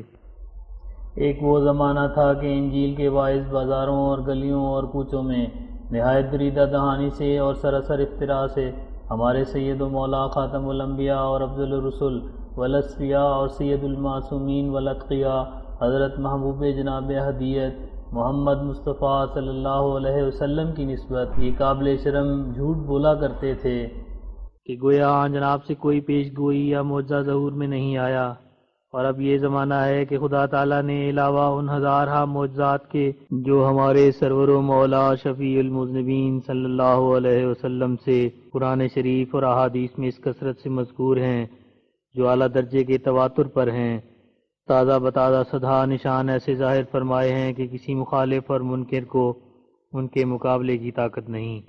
ہم نہایت نرمی اور انکسار سے ہر ایک عیسائی صاحب اور دوسرے مخالفوں کو کہتے رہے ہیں، اور اب بھی کہتے ہیں کہ در حقیقت یہ بات سچ ہے کہ ہر ایک مذہب جو خدا تعالیٰ کی طرف سے ہو کر اپنی سچائی پر قائم ہوتا ہے اس کے لیے ضرور ہے کہ ہمیشہ اس میں ایسے انسان پیدا ہوتے رہیں کہ جو اپنے پیشوا اور ہادی اور رسول کے نائب ہو کر یہ ثابت کریں کہ وہ نبی اپنی روحانی برکات کے لحاظ سے زندہ ہے، فوت نہیں ہوا، کیونکہ ضرور ہے کہ وہ نبی جس کی پیروی کی جائے، جس کو شفیع اور منجی سمجھا جائے، وہ اپنے روحانی برکات کے لحاظ سے ہمیشہ زندہ ہو اور عزت اور رفعت اور جلال کے آسمان پر اپنے چمکتے ہوئے چہرے کے ساتھ ایسا بدیہی طور پر مقیم ہو، اور خدائے ازلی ابدی حی و قیوم ذو الاقتدار کے دائیں طرف بیٹھنا اس کا ایسا پرزور الہی نوروں سے ثابت ہو کہ اس سے کامل محبت رکھنا اور اس کی کامل پیروی کرنا لازمی طور پر اس نتیجے کو پیدا کرتا ہو کہ پیروی کرنے والا روح القدس اور آسمانی برکات کا انعام پائے، اور اپنے پیارے نبی کے نوروں سے نور حاصل کر کے اپنے زمانے کی تاریکی کو دور کرے، اور مستعد لوگوں کو خدا کی ہستی پر وہ پختہ اور کامل اور درخشاں اور تاباں یقین بخشے جس سے گناہ کی تمام خواہشیں اور سفلی زندگی کے تمام جذبات جل جاتے ہیں۔ یہی ثبوت اس بات کا ہے کہ وہ نبی زندہ اور آسمان پر ہے، سو ہم اپنے خدائے پاک ذوالجلال کا کیا شکر کریں کہ اس نے اپنے پیارے نبی محمد مصطفیٰ صلی اللہ علیہ وسلم کی محبت اور پیروی کی توفیق دے کر، اور پھر اس محبت اور پیروی کے روحانی فیضوں سے جو سچی تقوی اور سچے آسمانی نشان ہیں کامل حصہ عطا فرما کر ہم پر ثابت کر دیا کہ وہ ہمارا پیارا برگزیدہ نبی فوت نہیں ہوا، بلکہ وہ بلندتر آسمان پر اپنے ملیک مقتدر کے دائیں طرف بزرگی اور جلال کے تخت پر بیٹھا ہے۔ اللہم صلی علیہ وبارک وسلم، ان اللہ وملائکتہ یصلون علی النبی یا ایھا الذین آمنوا صلو علیہ وسلموا تسلیما۔ اب ہمیں کوئی جواب دے کہ روئے زمین پر یہ زندگی کس نبی کے لیے بجوز ہمارے نبی صلی اللہ علیہ وسلم کے ثابت ہے؟ کیا حضرت موسیٰ کے لیے؟ ہرگز نہیں۔ کیا حضرت داؤد کے لیے؟ ہرگز نہیں۔ کیا حضرت مسیح علیہ السلام کے لیے؟ ہرگز نہیں۔ کیا راجہ رام چندر یا راجہ کرشن کے لیے؟ ہرگز نہیں۔ کیا وید کے ان رشیوں کے لیے جن کی نسبت بیان کیا جاتا ہے کہ ان کے دلوں پر وید کا پرکاش ہوا تھا؟ ہرگز نہیں۔ جسمانی زندگی کا ذکر بے سود ہے، اور حقیقی اور روحانی اور فیض رساں زندگی وہ ہے جو خدا تعالیٰ کی زندگی کے مشابہ ہو کر نور اور یقین کے کرشمے نازل کرتی ہو، ورنہ جسمانی وجود کے ساتھ ایک لمبی عمر پانا اگر فرض بھی کر لیں اور فرض کے طور پر مان بھی لیں کہ ایسی عمر کسی کو دی گئی ہے تو کچھ بھی جائے فخر نہیں۔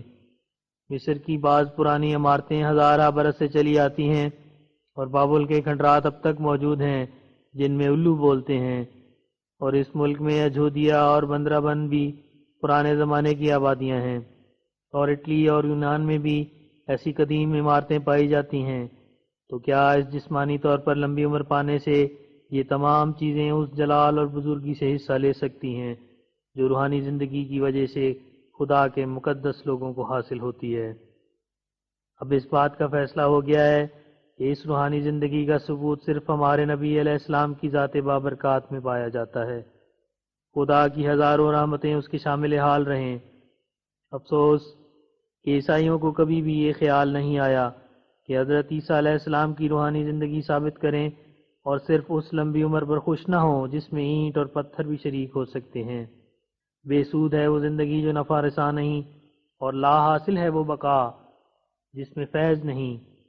دنیا میں صرف دو زندگیاں قابل تعریف ہیں، ایک وہ زندگی جو خود خدائے حی و قیوم مبدأ فیض کی زندگی ہے، دوسری وہ زندگی جو فیض بخش اور خدا نما ہو۔ سو آؤ ہم دکھاتے ہیں کہ وہ زندگی صرف ہمارے نبی صلی اللہ علیہ وسلم کی زندگی ہے جس پر ہر ایک زمانے میں آسمان گواہی دیتا رہا ہے اور اب بھی دیتا ہے۔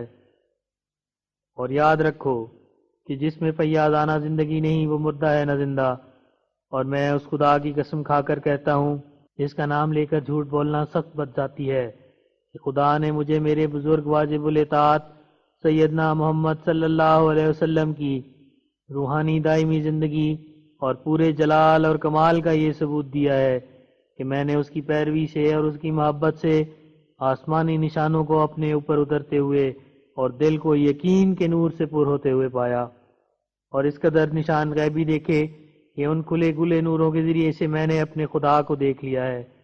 خدا کے عظیم الشان نشان بارش کی طرح میرے پر اتر رہے ہیں اور غیب کی باتیں میرے پر کھل رہی ہیں۔ 1000 دعائیں اب تک قبول ہو چکی ہیں اور 3000 سے زیادہ نشان ظاہر ہو چکا ہے۔ 1000 معزز اور متقی اور نیک بخت آدمی اور ہر قوم کے لوگ میرے نشانوں کے گواہ ہیں، اور تم خود گواہ ہو۔ اور مجھے اس خدا کی قسم ہے جس نے مجھے بھیجا ہے کہ اگر کوئی سخت دل عیسائی یا ہندو یا آریہ میرے ان گزشتہ نشانوں سے جو روز روشن کی طرح نمایاں ہیں انکار بھی کر دے، اور مسلمان ہونے کے لیے کوئی نشان چاہے اور اس بارے میں بغیر کسی بیہودہ حجت بازی کے جس میں بدنیتی کی بو پائی جائے سادہ طور پر یہ اقرار بذریعہ کسی اخبار کے شائع کر دے کہ وہ کسی نشان کے دیکھنے سے گو کوئی نشان ہو لیکن انسانی طاقتوں سے باہر ہو، اسلام کو قبول کرے گا تو میں امید رکھتا ہوں کہ ابھی 1 سال پورا نہ ہوگا کہ وہ نشان کو دیکھ لے گا، کیونکہ میں اس زندگی میں سے نور لیتا ہوں جو میرے نبی مطبوع کو ملی ہے۔ کوئی نہیں جو اس کا مقابلہ کر سکے۔ اب اگر عیسائیوں میں کوئی طالب حق ہے یا ہندوؤں اور آریوں میں سے سچائی کا متلاشی ہے تو میدان میں نکلے، اور اگر اپنے مذہب کو سچا سمجھتا ہے تو بالمقابل نشان دکھلانے کے لیے کھڑا ہو جائے۔ لیکن میں پیش گوئی کرتا ہوں کہ ہرگز ایسا نہ ہوگا، بلکہ بدنیتی سے پیچ در پیچ شرطیں لگا کر بات کو ٹال دیں گے، کیونکہ ان کا مذہب مردہ ہے اور کوئی ان کے لیے زندہ فیض رسان موجود نہیں جس سے وہ روحانی فیض پا سکیں اور نشانوں کے ساتھ چمکتی ہوئی زندگی حاصل کر سکیں۔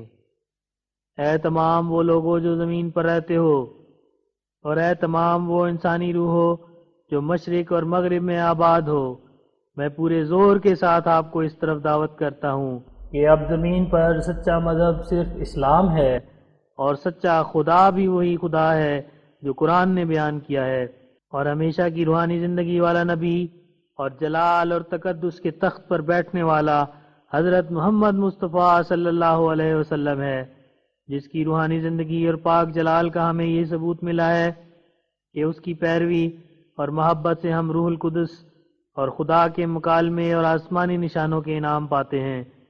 گو ہم اس بات پر ایمان رکھتے ہیں کہ حضرت مسیح اور حضرت موسیٰ اور دوسرے اسرائیلی نبی بھی خدا کی طرف سے ہیں، لیکن ان کی سچائی پر ہمارے پاس بجوز اس کے اور کوئی دلیل نہیں ہے کہ قرآن شریف نے ان کو نبی مان لیا ہے۔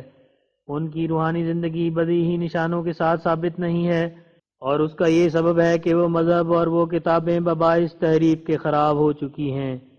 اس لیے ان نبیوں کی سچی پیروی کی کوئی راہ باقی نہیں رہی تا اس سے ان کی روحانی زندگی کا ثبوت مل سکتا۔ اور عیسائی جس دین کو پیش کرتے ہیں وہ حضرت عیسیٰ علیہ السلام کا دین نہیں ہے، بلکہ یہ پادریوں کی اپنی طبیعت کی ایجاد ہے۔ بہت سی انجیلوں میں سے یہ 4 انجیلیں انتخاب کی گئی ہیں جن کو بعض یونانیوں نے حضرت مسیح سے بہت پیچھے بنا کر حضرت مسیح کی طرف منسوب کر دیا، اور کوئی عبرانی انجیل عیسائیوں کے پاس موجود نہیں ہے، اور ناحق افتراء کے طور پر حضرت مسیح کو ایک یونانی آدمی تصور کر لیا ہے، حالانکہ حضرت مسیح کی مادری بولی عبرانی تھی۔ کوئی ثابت نہیں کر سکتا کہ کبھی حضرت مسیح نے ایک فقرہ یونانی کا بھی کسی سے پڑھا تھا، اور نہ حواریوں نے جو امی محض تھے کسی مکتب میں یونانی سیکھی، بلکہ وہ ہمیشہ ماہی گیروں کے کام کرتے رہے۔ اب چونکہ عیسائیوں کو یہ سخت مصیبت پیش آئی کہ کوئی عبرانی انجیل موجود نہیں، صرف قریباً 60 انجیلیں یونانی میں ہیں جو باہم متناقض ہیں، جن میں سے یہ 4 چن لی گئیں جو وہ بھی باہم مخالفت رکھتی ہیں، بلکہ ہر ایک انجیل اپنی ذات میں بھی مجموعہ تناقضات ہے۔ ان مشکلات کے لحاظ سے یونانی کو اصل زبان ٹھہرایا گیا ہے، لیکن یہ اس قدر بیہودہ بات ہے کہ اس سے اندازہ ہو سکتا ہے کہ ان پادری صاحبوں نے کس قدر جھوٹ اور جعل سازی پر کمر باندھی ہے۔ حضرت مسیح کے وقت میں رومی سلطنت تھی اور گورنمنٹ کی لاطینی زبان تھی، اور حضرت مسیح کو چونکہ گورنمنٹ سے کوئی تعلق ملازمت نہ تھا اور نہ ریاست اور جاہ طلبی کی خواہش تھی۔ اس لیے انہوں نے لاطینی کو بھی نہیں سیکھا۔ وہ ایک مسکین اور عاجز اور غریب طبع اور سادہ وضع انسان تھا۔ اس کو وہی بولی یاد تھی جو ناصرہ میں اپنی ماں سے سیکھی تھی، یعنی عبرانی، جو یہودیوں کی قومی بولی ہے، اور اسی بولی میں توریت وغیرہ خدا کی کتابیں تھیں۔ حاشیہ: صلیب پر جبکہ حضرت مسیح کو موت کا سامنا معلوم ہوتا تھا، اس وقت بھی عبرانی فقرہ زبان پر جاری ہوا، اور وہ یہ ہے کہ الی الی لما سبقتانی منہو۔ حاشیہ ختم۔ غرض یہ چاروں انجیلیں جو یونانی سے ترجمہ ہو کر اس ملک میں پھیلائی جاتی ہیں، ایک ذرہ قابل اعتبار نہیں۔ یہی وجہ ہے کہ ان کی پیروی میں کچھ بھی برکت نہیں۔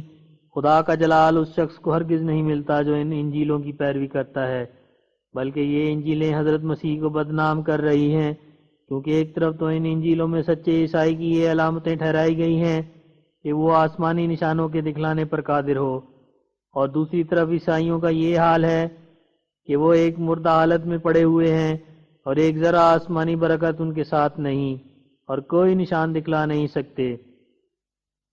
اس لیے وہ علامتوں کا ذکر کرنے کے وقت ہمیشہ ہر مجلس میں شرمندہ ہوتے ہیں اور ناحق اور بے جا تعویلیں کرنی پڑتی ہیں۔ خدا نے مجھے دنیا میں اس لیے بھیجا کہ تا میں حلم اور خلق اور نرمی سے گم گشتہ لوگوں کو خدا اور اس کی پاک ہدایتوں کی طرف کھینچوں، اور وہ نور جو مجھے دیا گیا ہے اس کی روشنی سے لوگوں کو راہ راست پر چلاؤں۔ انسان کو اس بات کی ضرورت ہے کہ ایسے دلائل اس کو ملیں جن کے روح سے اس کو یقین آ جائے کہ خدا ہے، کیونکہ ایک بڑا حصہ دنیا کا اسی راہ سے ہلاک ہو رہا ہے کہ ان کو خدا تعالیٰ کے وجود اور اس کی الہامی ہدایتوں پر ایمان نہیں ہے، اور خدا کی ہستی کے ماننے کے لیے اس سے زیادہ صاف اور قریب الفہم اور کوئی راہ نہیں کہ وہ غیب کی باتیں اور پوشیدہ واقعات اور آئندہ زمانے کی خبریں اپنے خاص لوگوں کو بتلاتا ہے، اور وہ نہاں در نہاں اسرار جن کا دریافت کرنا انسانی طاقتوں سے بالا تر ہے اپنے مقربوں پر ظاہر کر دیتا ہے، کیونکہ انسان کے لیے کوئی راہ نہیں جس کے ذریعے سے آئندہ زمانے کی ایسی پوشیدہ اور انسانی طاقتوں سے بالا تر خبریں اس کو مل سکیں۔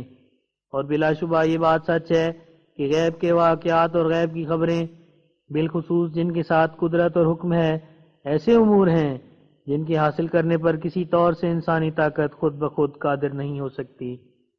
سو خدا نے میرے پر یہ احسان کیا ہے جو اس نے تمام دنیا میں سے مجھے اس بات کے لیے منتخب کیا ہے کہ تا وہ اپنے نشانوں سے گمراہ لوگوں کو راہ پر لاوے۔ لیکن چونکہ خدا تعالیٰ نے آسمان سے دیکھا ہے کہ عیسائی مذہب کے حامی اور پیراؤ یعنی پادری سچائی سے بہت دور جا پڑے ہیں، اور وہ ایک ایسی قوم ہے کہ نہ صرف آپ صراط مستقیم کو کھو بیٹھے ہیں بلکہ ہزارہ کوس تک خشکی طری کا سفر کر کے یہ چاہتے ہیں کہ اوروں کو بھی اپنے جیسا کر لیں۔ وہ نہیں جانتے کہ حقیقی خدا کون ہے، بلکہ ان کا خدا انہی کی ایک ایجاد ہے۔ اس لیے خدا کے اس رحم نے جو انسانوں کے لیے وہ رکھتا ہے تقاضا کیا کہ اپنے بندوں کو ان کے دام تزویر سے چھڑائے، اس لیے اس نے اپنے اس مسیح کو بھیجا تا وہ دلائل کے حربے سے اس صلیب کو توڑے جس نے حضرت عیسیٰ علیہ السلام کے بدن کو توڑا تھا اور زخمی کیا تھا۔ مگر جس وقت حضرت مسیح کا بدن صلیب کی کیلوں سے توڑا گیا، اس زخم اور شکست کے لیے تو خدا نے مرہم عیسیٰ تیار کر دی تھی، جس سے چند ہفتوں میں ہی حضرت عیسیٰ شفا پا کر اس ظالم ملک سے ہجرت کر کے کشمیر جنت نظیر کی طرف چلے آئے۔ لیکن اس صلیب کا توڑنا جو اس پاک بدن کے عوض میں توڑا جائے گا، جیسا کہ صحیح بخاری میں ذکر ہے، ایسا نہیں ہے جیسا کہ مسیح کا مبارک بدن صلیب پر توڑا گیا جو آخر مرہم عیسیٰ کے استعمال سے اچھا ہو گیا، بلکہ اس کے لیے کوئی بھی مرہم نہیں جب تک کہ عدالت کا دن آئے۔ یہ خدا کا کام ہے جو اس نے اپنا ارادہ اس نہایت عاجز بندے کے ذریعے سے پورا کیا۔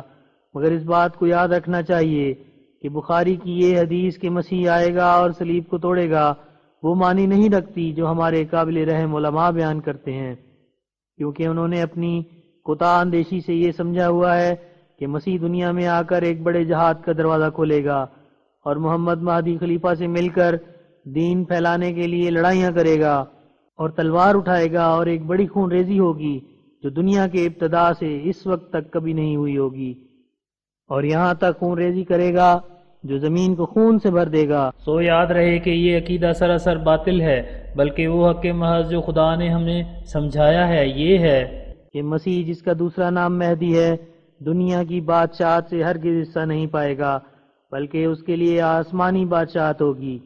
اور یہ جو حدیثوں میں آیا ہے کہ مسیح حکم ہو کر آئے گا اور وہ اسلام کے تمام فرقوں پر حاکم عام ہوگا، جس کا ترجمہ انگریزی میں گورنر جنرل ہے، تو یہ گورنری اس کی زمین کی نہیں ہوگی، بلکہ ضرور ہے کہ وہ حضرت عیسیٰ ابن مریم کی طرح غربت اور خاکساری سے آوے۔ تو ایسا ہی وہ ظاہر ہوا تا وہ سب باتیں پوری ہوں جو صحیح بخاری میں ہیں کہ یضع الحرب، یعنی وہ مذہبی جنگوں کو موقوف کر دے گا اور اس کا زمانہ امن اور صلح کاری کا ہوگا، جیسا کہ یہ بھی لکھا ہے کہ اس کے زمانے میں شیر اور بکری ایک گھاٹ سے پانی پئیں گے اور سانپوں سے بچے کھیلیں گے اور بھیڑیے اپنے حملوں سے باز آئیں گے۔ یہ اس بات کی طرف اشارہ ہے کہ وہ ایک ایسی سلطنت کے زیر سایہ پیدا ہوگا جس کا کام انصاف اور عدل گستری ہوگا۔ سو ان حدیثوں سے صریح اور کھلے طور پر انگریزی سلطنت کی تعریف ثابت ہوتی ہے، کیونکہ وہ مسیح اسی سلطنت کے ماتحت پیدا ہوا ہے، اور یہی سلطنت ہے جو اپنے انصاف سے سانپوں کو بچوں کے ساتھ ایک جگہ جمع کر رہی ہے، اور ایسا امن ہے کہ کوئی کسی پر ظلم نہیں کر سکتا۔ اس لیے مجھے جو میں مسیح موعود ہوں زمین کی بادشاہت سے کچھ تعلق نہیں، بلکہ ضرور تھا کہ میں غربت اور مسکینی سے آتا تا اس اعتراض کو دنیا پر سے اٹھا دیتا کہ اسلام تلوار سے پھیلا ہے نہ آسمانی نشانوں سے، کیونکہ مسیح موعود کا آنا عیسائی خیالات کی شکست کے لیے تھا۔ پھر جب کہ مسیح نے خود ہی جبر کرنا شروع کیا اور تلوار سے لوگوں کو مسلمان کرنے لگا اور ایسی تعلیم دینے لگا، تو اس صورت میں وہ عیسائیوں کے ان اعتراضات کو اور پختہ کرے گا جو جہاد کے بارے میں اسلام کی نسبت وہ رکھتے ہیں، نہ یہ کہ ان کو دور کر دے گا۔ اس لیے خدا کے سچے مسیح اور مہدی کے لیے ضروری ہے کہ آسمانی نشانوں کے ساتھ دین کو پھیلاوے، تب وہ لوگ شرمندہ ہوں جنہوں نے خدا کے دین اسلام پر ناحق جھوٹے الزام لگائے۔ سو اسی وجہ سے میں نشانوں کے ساتھ بھیجا گیا ہوں، اور ایک بڑا بھاری معجزہ میرا یہ ہے کہ میں نے حسی بدیہی ثبوتوں کے ذریعے سے حضرت عیسیٰ علیہ السلام کی وفات کو ثابت کر دیا ہے اور ان کی جائے وفات اور قبر کا پتہ دے دیا ہے۔ چنانچہ جو شخص میری کتاب مسیح ہندوستان میں اول سے آخر تک پڑھے گا، گو وہ مسلمان ہو یا عیسائی یا یہودی یا آریہ، ممکن نہیں کہ اس کتاب کے پڑھنے کے بعد اس بات کا وہ قائل نہ ہو جائے کہ مسیح کے آسمان پر جانے کا خیال لغو اور جھوٹ اور افتراء ہے۔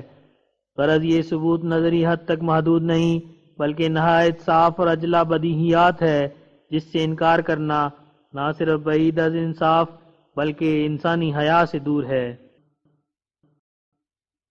اور وہ دوسرے نشان جو خدا تعالیٰ نے میرے ہاتھ پر ظاہر کیے 100 نشان ہیں، جن کے نہ ایک نہ دو گواہ بلکہ تمام دنیا گواہ ہے۔ دیکھو ابھی تازہ نشان ظہور میں آیا ہے، جس کا ذکر پیش از وقت ضمیمہ رسالہ انجام اتم کے صفحہ 58 میں ہے، اور وہ یہ عبارت ہے: ایک چوتھے لڑکے کے پیدا ہونے کا مجھے متواتر الہام ہوا ہے، اور ہم عبدالحق غزنوی کو یقین دلاتے ہیں کہ وہ نہیں مرے گا جب تک کہ اس الہام کا پورا ہونا نہ سن لے۔ اگر وہ کچھ چیز ہے تو دعا سے اس پیشگوئی کو ٹال دے۔ دیکھو صفحہ 58، ضمیمہ رسالہ انجام اتم۔ اب دیکھو یہ کس قدر باعظمت پیشگوئی ہے کہ ایک کے پیدا ہونے کے قبل از وقت خبر دی گئی، اور ایک کی زندگی کی ذمہ واری اس وقت تک لی گئی جب تک کہ وہ لڑکا جس کی خبر دی گئی پیدا ہو جائے۔ سو الحمدللہ کہ بتاریخ 4 صفر 1317 ہجری مطابق 14 جون سن 1899 عیسوی روز چہارشنبہ وہ مولود مسعود پیدا ہو گیا، جس سے پہلے 3 لڑکے اس کے حقیقی بھائی پیدا ہو چکے ہیں جو اب تک موجود ہیں، جن کی نسبت پیشگوئی میں بیان کیا گیا تھا کہ ضرور ہے کہ وہ پیدا ہو لیں اور پھر چوتھا پیدا ہو، جس کا دوشنبہ سے تعلق ہے۔ سو ایسا ہی ظہور میں آیا، اور قضاء و قدر کی کشش سے نہایت مجبوریاں پیش آ کر چوتھے لڑکے کا عقیقہ پیر کے دن ہوا، تا وہ پیشگوئی پوری ہو جو 20 فروری 1886 عیسوی میں ایک اشتہار میں درج ہو کر شائع کی گئی تھی، جس کے یہ لفظ تھے کہ دوشنبہ ہے، مبارک دوشنبہ۔ غرض یہ عجیب تر بات ہے کہ آج سے 14 برس پہلے اشتہار 20 فروری 86 عیسوی میں اس زمانے میں یہ پیشگوئی شائع کی گئی تھی کہ جب کہ ان ہر 4 موعود لڑکوں میں سے ایک بھی ابھی پیدا نہیں ہوا تھا، اور یہ بات بھی ایک حیرت انگیز نشان ہے کہ انسان اپنے دعوے کی تائید میں 4 لڑکوں کے پیدا ہونے کی پیش گوئی ایسے وقت کرے کہ جب کہ ان میں سے ایک کا بھی وجود نہ ہو، اور جب کہ وہ خود پیرانہ سالی کے سن تک پہنچا ہو، اور ماں سوا اس کے دائم المرض ہو، اور پسرے چہارم کے لیے یہ شرط لگا دی کہ فلاں آدمی ابھی نہیں مرے گا جب تک وہ چوتھا لڑکا پیدا نہ ہو۔ ہر ایک دانش مند سمجھ سکتا ہے کہ یہ باتیں انسان کی طاقت سے بالا تر ہیں، اور اگر یہ پیشگوئیاں صرف زبانی ہوتی اور شائع نہ کی جاتی تو منکرین کے لیے انکار کی گنجائش رہ جاتی، مگر حق کے طالبوں کی یہ خوش قسمتی ہے کہ یہ تمام پیشگوئیاں بہت مدت پیش از وقت شائع کی گئی ہیں۔ 14 سال پہلے بیان کرنا اور لاکھوں انسانوں میں تحریری اشتہارات کو مشتہر کر دینا، کیا یہ انسان کا کام ہو سکتا ہے؟ دنیا میں کون ہے جو کسی قیافہ یا اٹکل سے پیش گوئی کر سکے کہ ضرور ہے کہ فلاں میری بیوی سے میرے گھر میں 4 لڑکے پیدا ہوں، اور ضرور ہے کہ چوتھے لڑکے کا دوشمبہ سے کچھ تعلق ہو، اور ضرور ہے کہ فلاں شخص اس وقت تک فوت نہ ہو جب تک چوتھا لڑکا پیدا ہو جائے۔ اب ذرا سوچو کہ یہ کس عظمت اور شان کی پیش گوئی اس شخص کی ہے جس نے مسیح موعود ہونے کا دعویٰ کیا، اور پھر ایسی پیش گوئیاں اپنی سچائی کی معیار قرار دیں، اور یہ بھی اشتہارات میں مخالفوں کو مخاطب کر کے لکھ دیا کہ اگر تم خدا دوست ہو اور خدا تمہارے ساتھ ہے تو دعا کرو کہ یہ پیش گوئیاں پوری نہ ہوں، اور پھر وہ پیش گوئیاں پوری ہو گئیں، اور مخالفوں نے جو الہامی بھی کہلاتے تھے بہت سی دعائیں بھی کیں کہ وہ پیش گوئیاں ٹل جائیں، لیکن خدا نے ان کی دعا نہ سنی اور سب کے سب نامراد رہے۔ کیا ایسا مدعی جھوٹا ہو سکتا ہے؟ جن تحریروں اور محکم شہادتوں کے ساتھ یہ نشان ظاہر ہو گئے، دنیا میں تلاش کرو کہ بجوز ہمارے نبی صلی اللہ علیہ وسلم کے اس اعلیٰ درجے کے ثبوت کی نظیر کہاں ہے؟ مگر اس جگہ یہ بھی یاد رکھنے کے لائق ہے کہ چونکہ متعصب انسان کی یہ عادت ہے کہ جب کہ اس پر ہر ایک طرح سے حجت پوری ہو جاتی ہے اور خوب مضبوط طور پر الزام کے شکنجے کے نیچے آ جاتا ہے، تو پھر وہ دیدہ دانستہ حیا اور شرم سے بھی لاپرواہ ہو کر دن کو رات کہنا شروع کر دیتا ہے، اور باوجود کہ کوئی بھی انکار کی گنجائش نہ ہو تب بھی بیہودہ نکتہ چینیوں کی بنا پر انکار کیے جاتا ہے۔ بس یہی وجہ ہے کہ ہمارے مخالفوں نے خدا تعالیٰ کے سدھا نشانوں کو دیکھ کر پھر بھی ان سے کچھ بھی فائدہ نہیں اٹھایا، بلکہ بعض ایسی پیش گوئیوں پر بھی جو مشروط تھیں اور بلحاظ اپنی شرائط کے پوری ہو گئی تھیں، اور الہامی شرطوں نے تقاضا کیا تھا کہ ان کی پابندی کرنے والوں کو پابندی کا فائدہ ملے، کمال ناانصافی سے یہ اعتراض کیا کہ وہ جھوٹی نکلیں اور پوری نہیں ہوئیں۔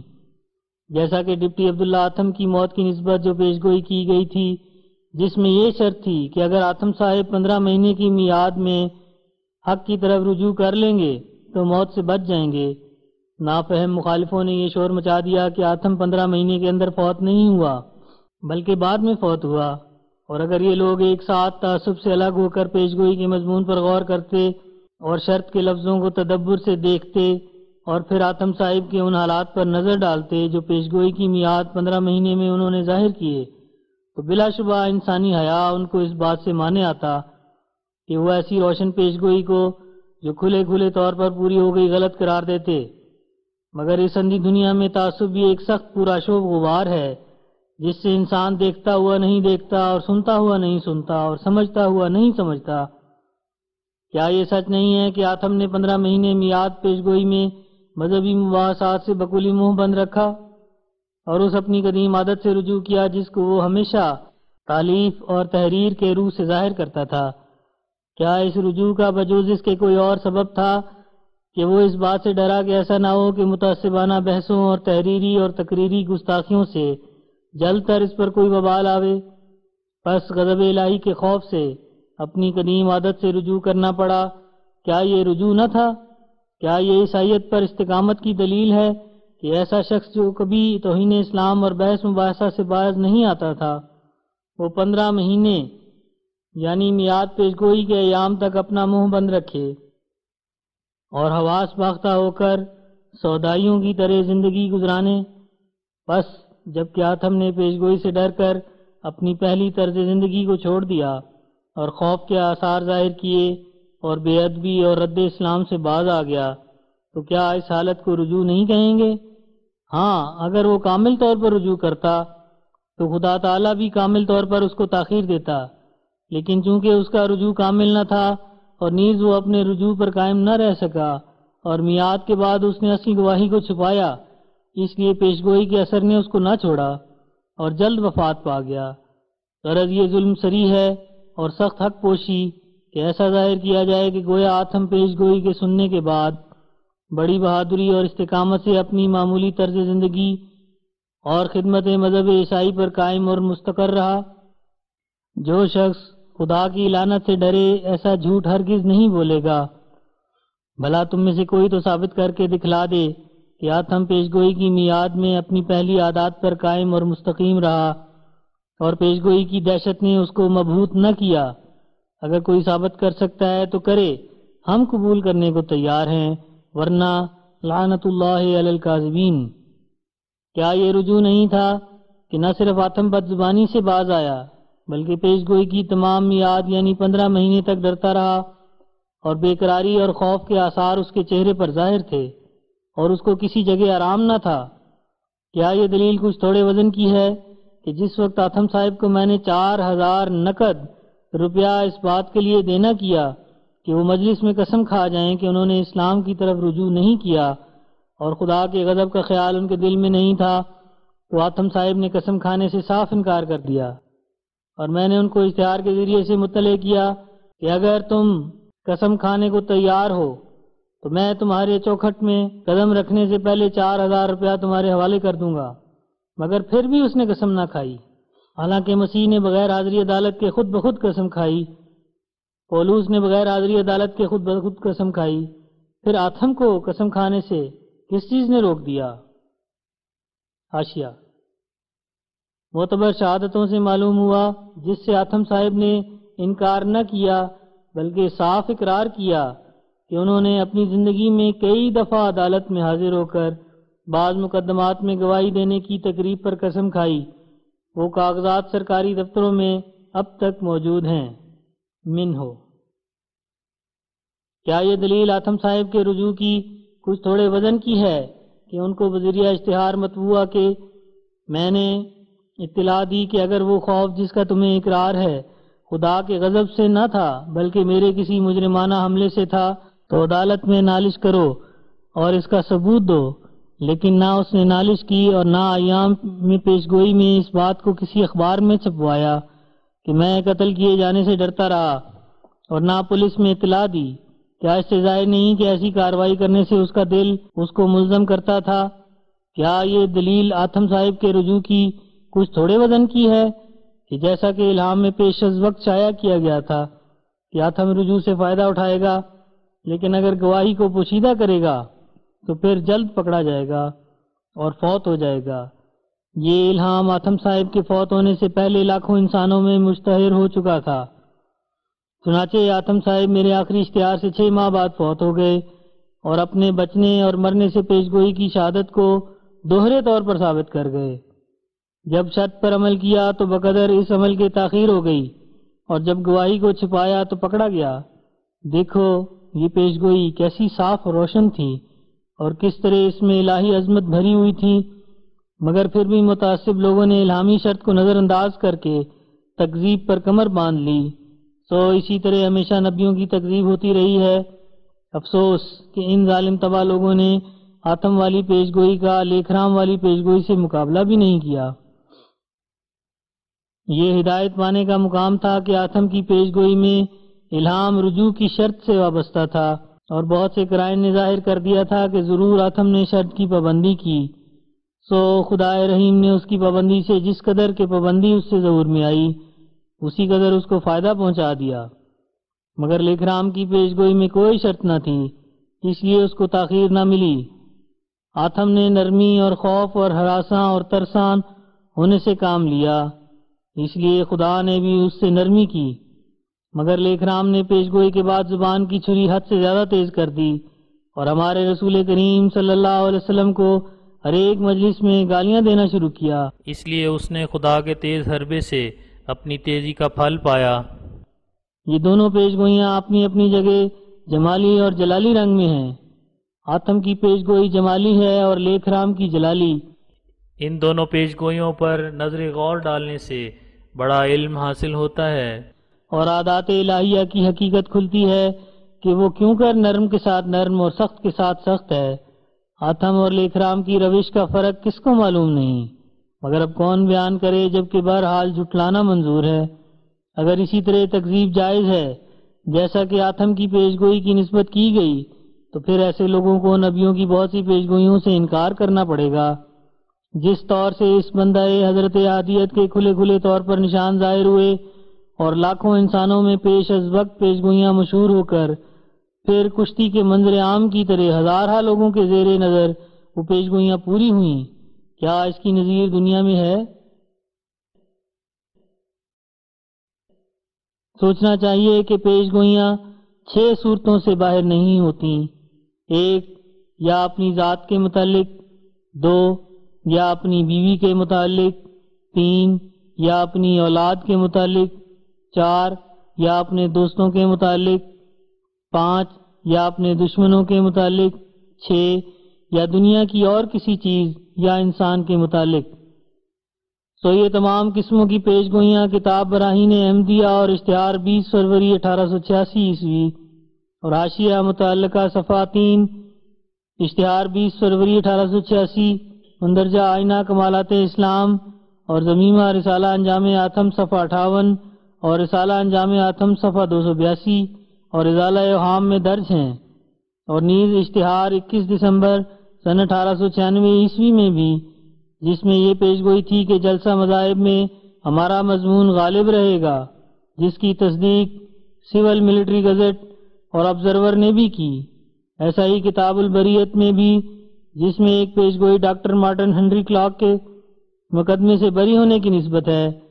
یہ تمام پیش گوئیاں اگر تفصیلاً لکھی جائیں تو ایک دفتر بنتا ہے۔ یہ بھی یاد رکھنا چاہیے کہ ہر ایک پیش گوئی کی قدر و منزلت دیکھنے کے لیے یہ بھی دیکھنا ضروری ہوتا ہے کہ وہ پیش گوئی کس وقت اور کس زمانے میں لکھی گئی۔ مثلاً 4 لڑکوں کے پیدا ہونے کی نسبت ایسے وقت میں پیش گوئی کرنا جبکہ ان میں سے ایک لڑکا بھی موجود نہ تھا، اور ساتھ اس کے یہ پیش گوئی کرنا کہ عبدالحق نہیں مرے گا جب تک چوتھا لڑکا پیدا ہونا نہ سن لے۔ کیا ایسی پیش گوئی کرنا انسانی طاقتوں میں داخل ہے؟ اگر ہے تو کوئی اس کا مقابلہ کر کے دکھلا دے۔ ایسا ہی جب براہین احمدیہ میں یہ الہام شائع کیا گیا کہ میں تجھے ایک نامور انسان بناؤں گا اور لوگوں کے دلوں میں تیری محبت ڈالوں گا، اور دور دور سے لوگ تیرے پاس آئیں گے، اور دور دور سے تیرے آرام کی چیزیں تجھے پہنچائی جائیں گی۔ اس زمانے کو اب 20 برس گزر گئے، اور یہ عاجز اس وقت ایک ایسا گمنام آدمی تھا کہ بجوز ایسے 2-4 آدمیوں کے کہ جو میرے باپ کے وقت سے میرے روح آشنا تھے، اور کوئی بھی پنجاب اور ہندوستان سے مجھ کو نہیں جانتا تھا اور نہ مجھ سے ہمدردی اور دوستی کا تعلق رکھتا تھا۔ پھر بعد اس کے اس پیش گوئی کے مطابق اب لاکھوں انسانوں بلکہ کروڑوں میں مشہور کیا گیا، اور کئی ہزار آدمی مجھ سے ہمدردی اور دوستی اور اخلاص کا تعلق رکھنے والے پیدا ہو گئے، اور ہندوستان کے کناروں تک بلکہ برما اور بندرباس اور مدراس اور بخارا اور حیدرآباد اور افریقہ اور کابل کے ملک سے انواع و اقسام کے تحفے لوگوں نے بھیجے، اور میرے سلسلے کے لیے بہت سے روپے سے مدد کی اور ہمیشہ کرتے ہیں۔ بس یہ مقام رکت اور وجد کا ہے کہ کیوں کر اس وقت اس زمانے کی پیش گوئیاں جبکہ میں ایک ہیچ اور ذلیل چیز کی طرح اس جنگل میں پڑا تھا، نہایت کر و فر اور شان و شوکت سے پوری ہو گئیں۔ اپنے دلوں میں غور کرو اور عقل مندوں سے پوچھو کہ کیا اس قسم کی پیش گوئیوں میں انسانی طاقت کا دخل ہے؟ حاشیہ: خدا تعالیٰ نے ارادہ فرمایا ہے کہ میری پیش گوئی سے صرف اس زمانے کے لوگ ہی فائدہ نہ اٹھائیں، بلکہ بعض پیش گوئیاں ایسی ہوں کہ آئندہ زمانے کے لوگوں کے لیے ایک عظیم الشان نشان ہوں، جیسا کہ براہین احمدیہ وغیرہ کتابوں کی پیش گوئیاں کہ میں تجھے 80 برس یا چند سال زیادہ یا اس سے کچھ کم عمر دوں گا، اور مخالفوں کے ہر ایک الزام سے تجھے بری کروں گا، اور تجھے ایک بڑا خاندان بناؤں گا، اور تجھ سے ایک عظیم الشان انسان پیدا کروں گا، اور تیرے تابعین سے دنیا بھر جائے گی، اور وہ ہمیشہ دوسروں پر غالب رہیں گے، اور تو ہلاک نہیں ہوگا جب تک کہ راستی کے دلائل کو زمین پر قائم نہ کر لے، اور جب تک کہ خبیث اور طیب میں فرق پیدا نہ ہو لے، اور خدا تجھے اس قدر برکت دے گا کہ بادشاہ تیرے کپڑوں سے برکت ڈھونڈیں گے۔ من ہو۔ بعض نادان جن کو تعصب نے اندھا کر دیا ہے کہتے ہیں کہ اگرچہ بعض پیشگوئیاں سچی نکلیں، جیسا کہ احمد بیگ کے فوت ہونے کی، اور لیکھ رام کے قتل کیے جانے کی، اور لاہور کے جلسہ اعظم مذاہب میں تقریر کے بالا رہنے کی، اور زمانہ گمنامی کے بعد کروڑہا آدمیوں میں شہرت ہو جانے، اور ہزارہا مخلص اور ہمدرد اور خادم پیدا ہو جانے کی، اور دور دور سے تحائف اور مال پہنچنے کی، اور ڈاکٹر ہنری مارٹن کلارک کے الزام خون کے مقدمے سے آخر بری ہو جانے کی، اور مولوی محمد حسین کے سب و شتم اور بد زبانی کے روکے جانے کی، اور ساتھ اس کے اس مقدمے سے بری ہونے کی، اور اشتہار 20 فروری 1886 کے مطابق 4 لڑکے پیدا ہونے کی، اور زمیمہ رسالہ انجام آتم کے صفحہ 58 کے مطابق 4تھا لڑکا اس وقت پیدا ہونے کی کہ ابھی عبدالحق غزنوی شاگرد مولوی عبداللہ صاحب غزنوی زندہ تھا، اور 3 ابتلا حاشیہ۔ یہ 3 ابتلا جن کی آج سے 20 برس پہلے براہین احمدیہ میں خبر دی گئی ہے، ان میں سے ایک وہ ہے جو ڈاکٹر ہنری مارٹن کلارک نے ناحق جھوٹا مقدمہ الزام اقدام خون کا میرے پر دائر کیا۔ اس ابتلا کی طرف براہین احمدیہ کے صفحہ 241 میں صریح اشارہ ہے۔ دوسرا وہ ابتلا ہے جو مولوی محمد حسین بٹالوی نے ناحق میرے پر کفر کا فتویٰ لکھا، اور پھر ذلت کی پیشگوئی کے الٹے معنی کیے اور میرے پر مقدمہ بنایا گیا۔ اس ابتلا کی طرف صفحہ 510 اور صفحہ 511 براہین میں اشارہ ہے۔ اور تیسرا ابتلا لیکھ رام کے مقدمے میں ہندوؤں کا جوش اور ناحق میرے گھر کی تلاشی کرانا ہے، جس کا ذکر براہین احمدیہ کے صفحہ 557 میں بطور اشارہ ہے۔ حاشیہ در حاشیہ۔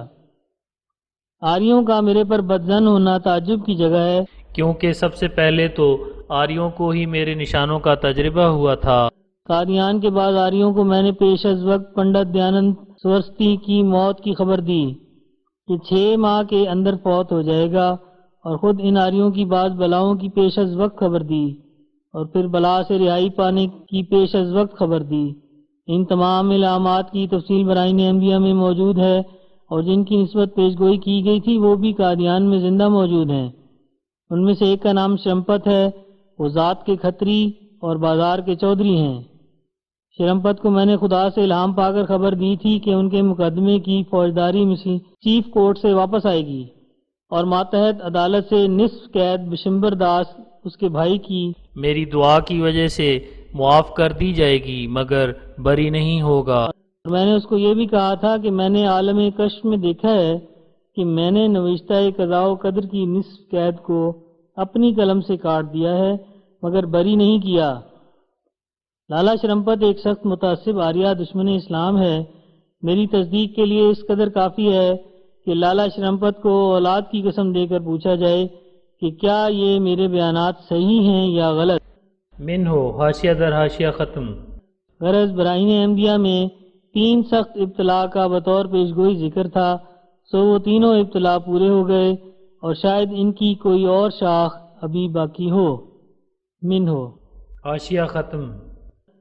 اور 3 ابتلا پیش آنے کی پیشگوئی جس کا ذکر براہین احمدیہ کے صفحہ 241 اور صفحہ 510 اور صفحہ 511 اور صفحہ 557 میں ہے، یہ پیشگوئیاں سب پوری ہوئیں، لیکن آتم کی نسبت پیشگوئی پوری نہیں ہوئی، اور نیز پیشگوئی کی گئی تھی کہ لڑکا ہوگا، لیکن لڑکی ہوئی، اور پھر لڑکا ہوا تو مر گیا۔ ہاں، بعد میں 4 لڑکے ضرور ہو گئے۔ سو آتم کی نسبت ہم ابھی لکھ چکے ہیں کہ الہامی شرط کے موافق وہ پیشگوئی کمال صفائی سے پوری ہو گئی۔ بھلا تم ہی بتلاؤ کہ جس الہام میں صریح شرط تھی اور قرائن ثابت شدہ نے بتلا دیا تھا کہ آتم نے کسی حد تک اس شرط کی ضرور پابندی کی، تو کیا ضرور نہ تھا کہ اس پابندی سے آتم فائدہ اٹھاتا؟ کیا خدا تعالیٰ پر تخلف وعدہ جائز ہے؟ کیا روا ہے کہ وہ کسی رعایت اور درگزر کا وعدہ کر کے پھر اس وعدے کا کچھ لحاظ نہ رکھے؟ یونس علیہ السلام نبی کے الہام میں کوئی بھی شرط نہ تھی، تب بھی توبہ کرنے والوں نے اپنی توبہ سے فائدہ اٹھایا، پھر آتھم سری شرط سے کیوں تھوڑا سا فائدہ نہ اٹھا لیتا؟ کیا تم کہہ سکتے ہو کہ آتھم ایسا اپنی عیسائیت کے تعصب پر قائم رہا کہ کچھ بھی خوف نہیں کیا اور رجوع کی شرط کو چھوا بھی نہیں؟ اس بات پر آفتاب کی طرح دلائل چمک رہے ہیں کہ آتھم پیش گوئی کے سننے کے بعد اپنے پہلے تعصب اور سخت زبانی اور عادت مقابلہ اسلام پر قائم نہ رہ سکا، اور وہ پیش گوئی کو سن کر اس قدر دہشت زدہ ہو گیا جس طرح بجلی کو دیکھ کر ایک بچہ دہشت زدہ ہو جاتا ہے، اور اپنے اندر ایک تبدیلی پیدا کر لی اور غریب تباہ ہو گیا۔ اگر اب بھی کوئی اپنے تعصب اور بخل کو نہ چھوڑے تو بجوز اس کے کیا علاج ہے کہ ہم اس کو یہ بات کہہ کر چھوڑ دیں کہ لعنت اللہ علی الکاذبین۔ اور یاد رہے کہ لڑکی پیدا ہونا یا ایک لڑکا پیدا ہو کر مر جانا اس سے الہام کو کچھ تعلق نہ تھا، الہام یہ بتلاتا تھا کہ 4 لڑکے پیدا ہوں گے اور ایک کو ان میں سے ایک مرد خدا مسیح صفت الہام نے بیان کیا ہے۔ سو خدا تعالیٰ کے فضل سے 4 لڑکے پیدا ہو گئے۔ ہمارا کوئی الہام ایسا نہیں ہے جس کا یہ مضمون ہو کہ پہلے حمل میں لڑکا ہی پیدا ہوگا یا دوسرے حمل میں جو لڑکا پیدا ہوگا وہ جیتا رہے گا۔ ہاں، اگر ہم نے محض اپنے اجتہاد سے یہ خیال کیا ہو کہ شاید یہی لڑکا مردان خدا میں سے ہوگا تو یہ الہام الہی پر الزام نہیں۔ ہم اپنی اجتہادی باتوں کو خطا سے معصوم نہیں سمجھتے۔ ہمیں ملزم کرنے کے لیے ہمارا کوئی الہام پیش کرنا چاہیے۔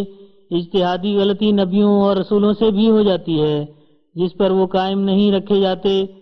ذرا صحیح بخاری کو کھولو اور حدیث ذہب وحلی کو غور سے پڑھو۔ ایسا اعتراض کرنا جو دوسرے پاک نبیوں پر بلکہ ہمارے نبی صلی اللہ علیہ وسلم پر بھی وہی اعتراض آوے، مسلمانوں اور نیک آدمیوں کا کام نہیں ہے بلکہ لعنتیوں اور شیطانوں کا کام ہے۔ اگر دل میں فساد نہیں تو قوم کا تفرقہ دور کرنے کے لیے ایک جلسہ کرو اور مجلس عام میں میرے پر اعتراض کرو کہ فلاں پیش گوئی جھوٹی نکلی۔ پھر اگر حاضرین نے قسم کھا کر کہہ دیا کہ فی الواقعہ جھوٹی نکلی اور میرے جواب کو سن کر مدلل بیان اور شرعی دلیل سے رد کر دیا تو اسی وقت میں توبہ کروں گا، ورنہ چاہیے کہ سب توبہ کر کے اس جماعت میں داخل ہو جائیں اور درندگی اور بد زبانی چھوڑ دیں۔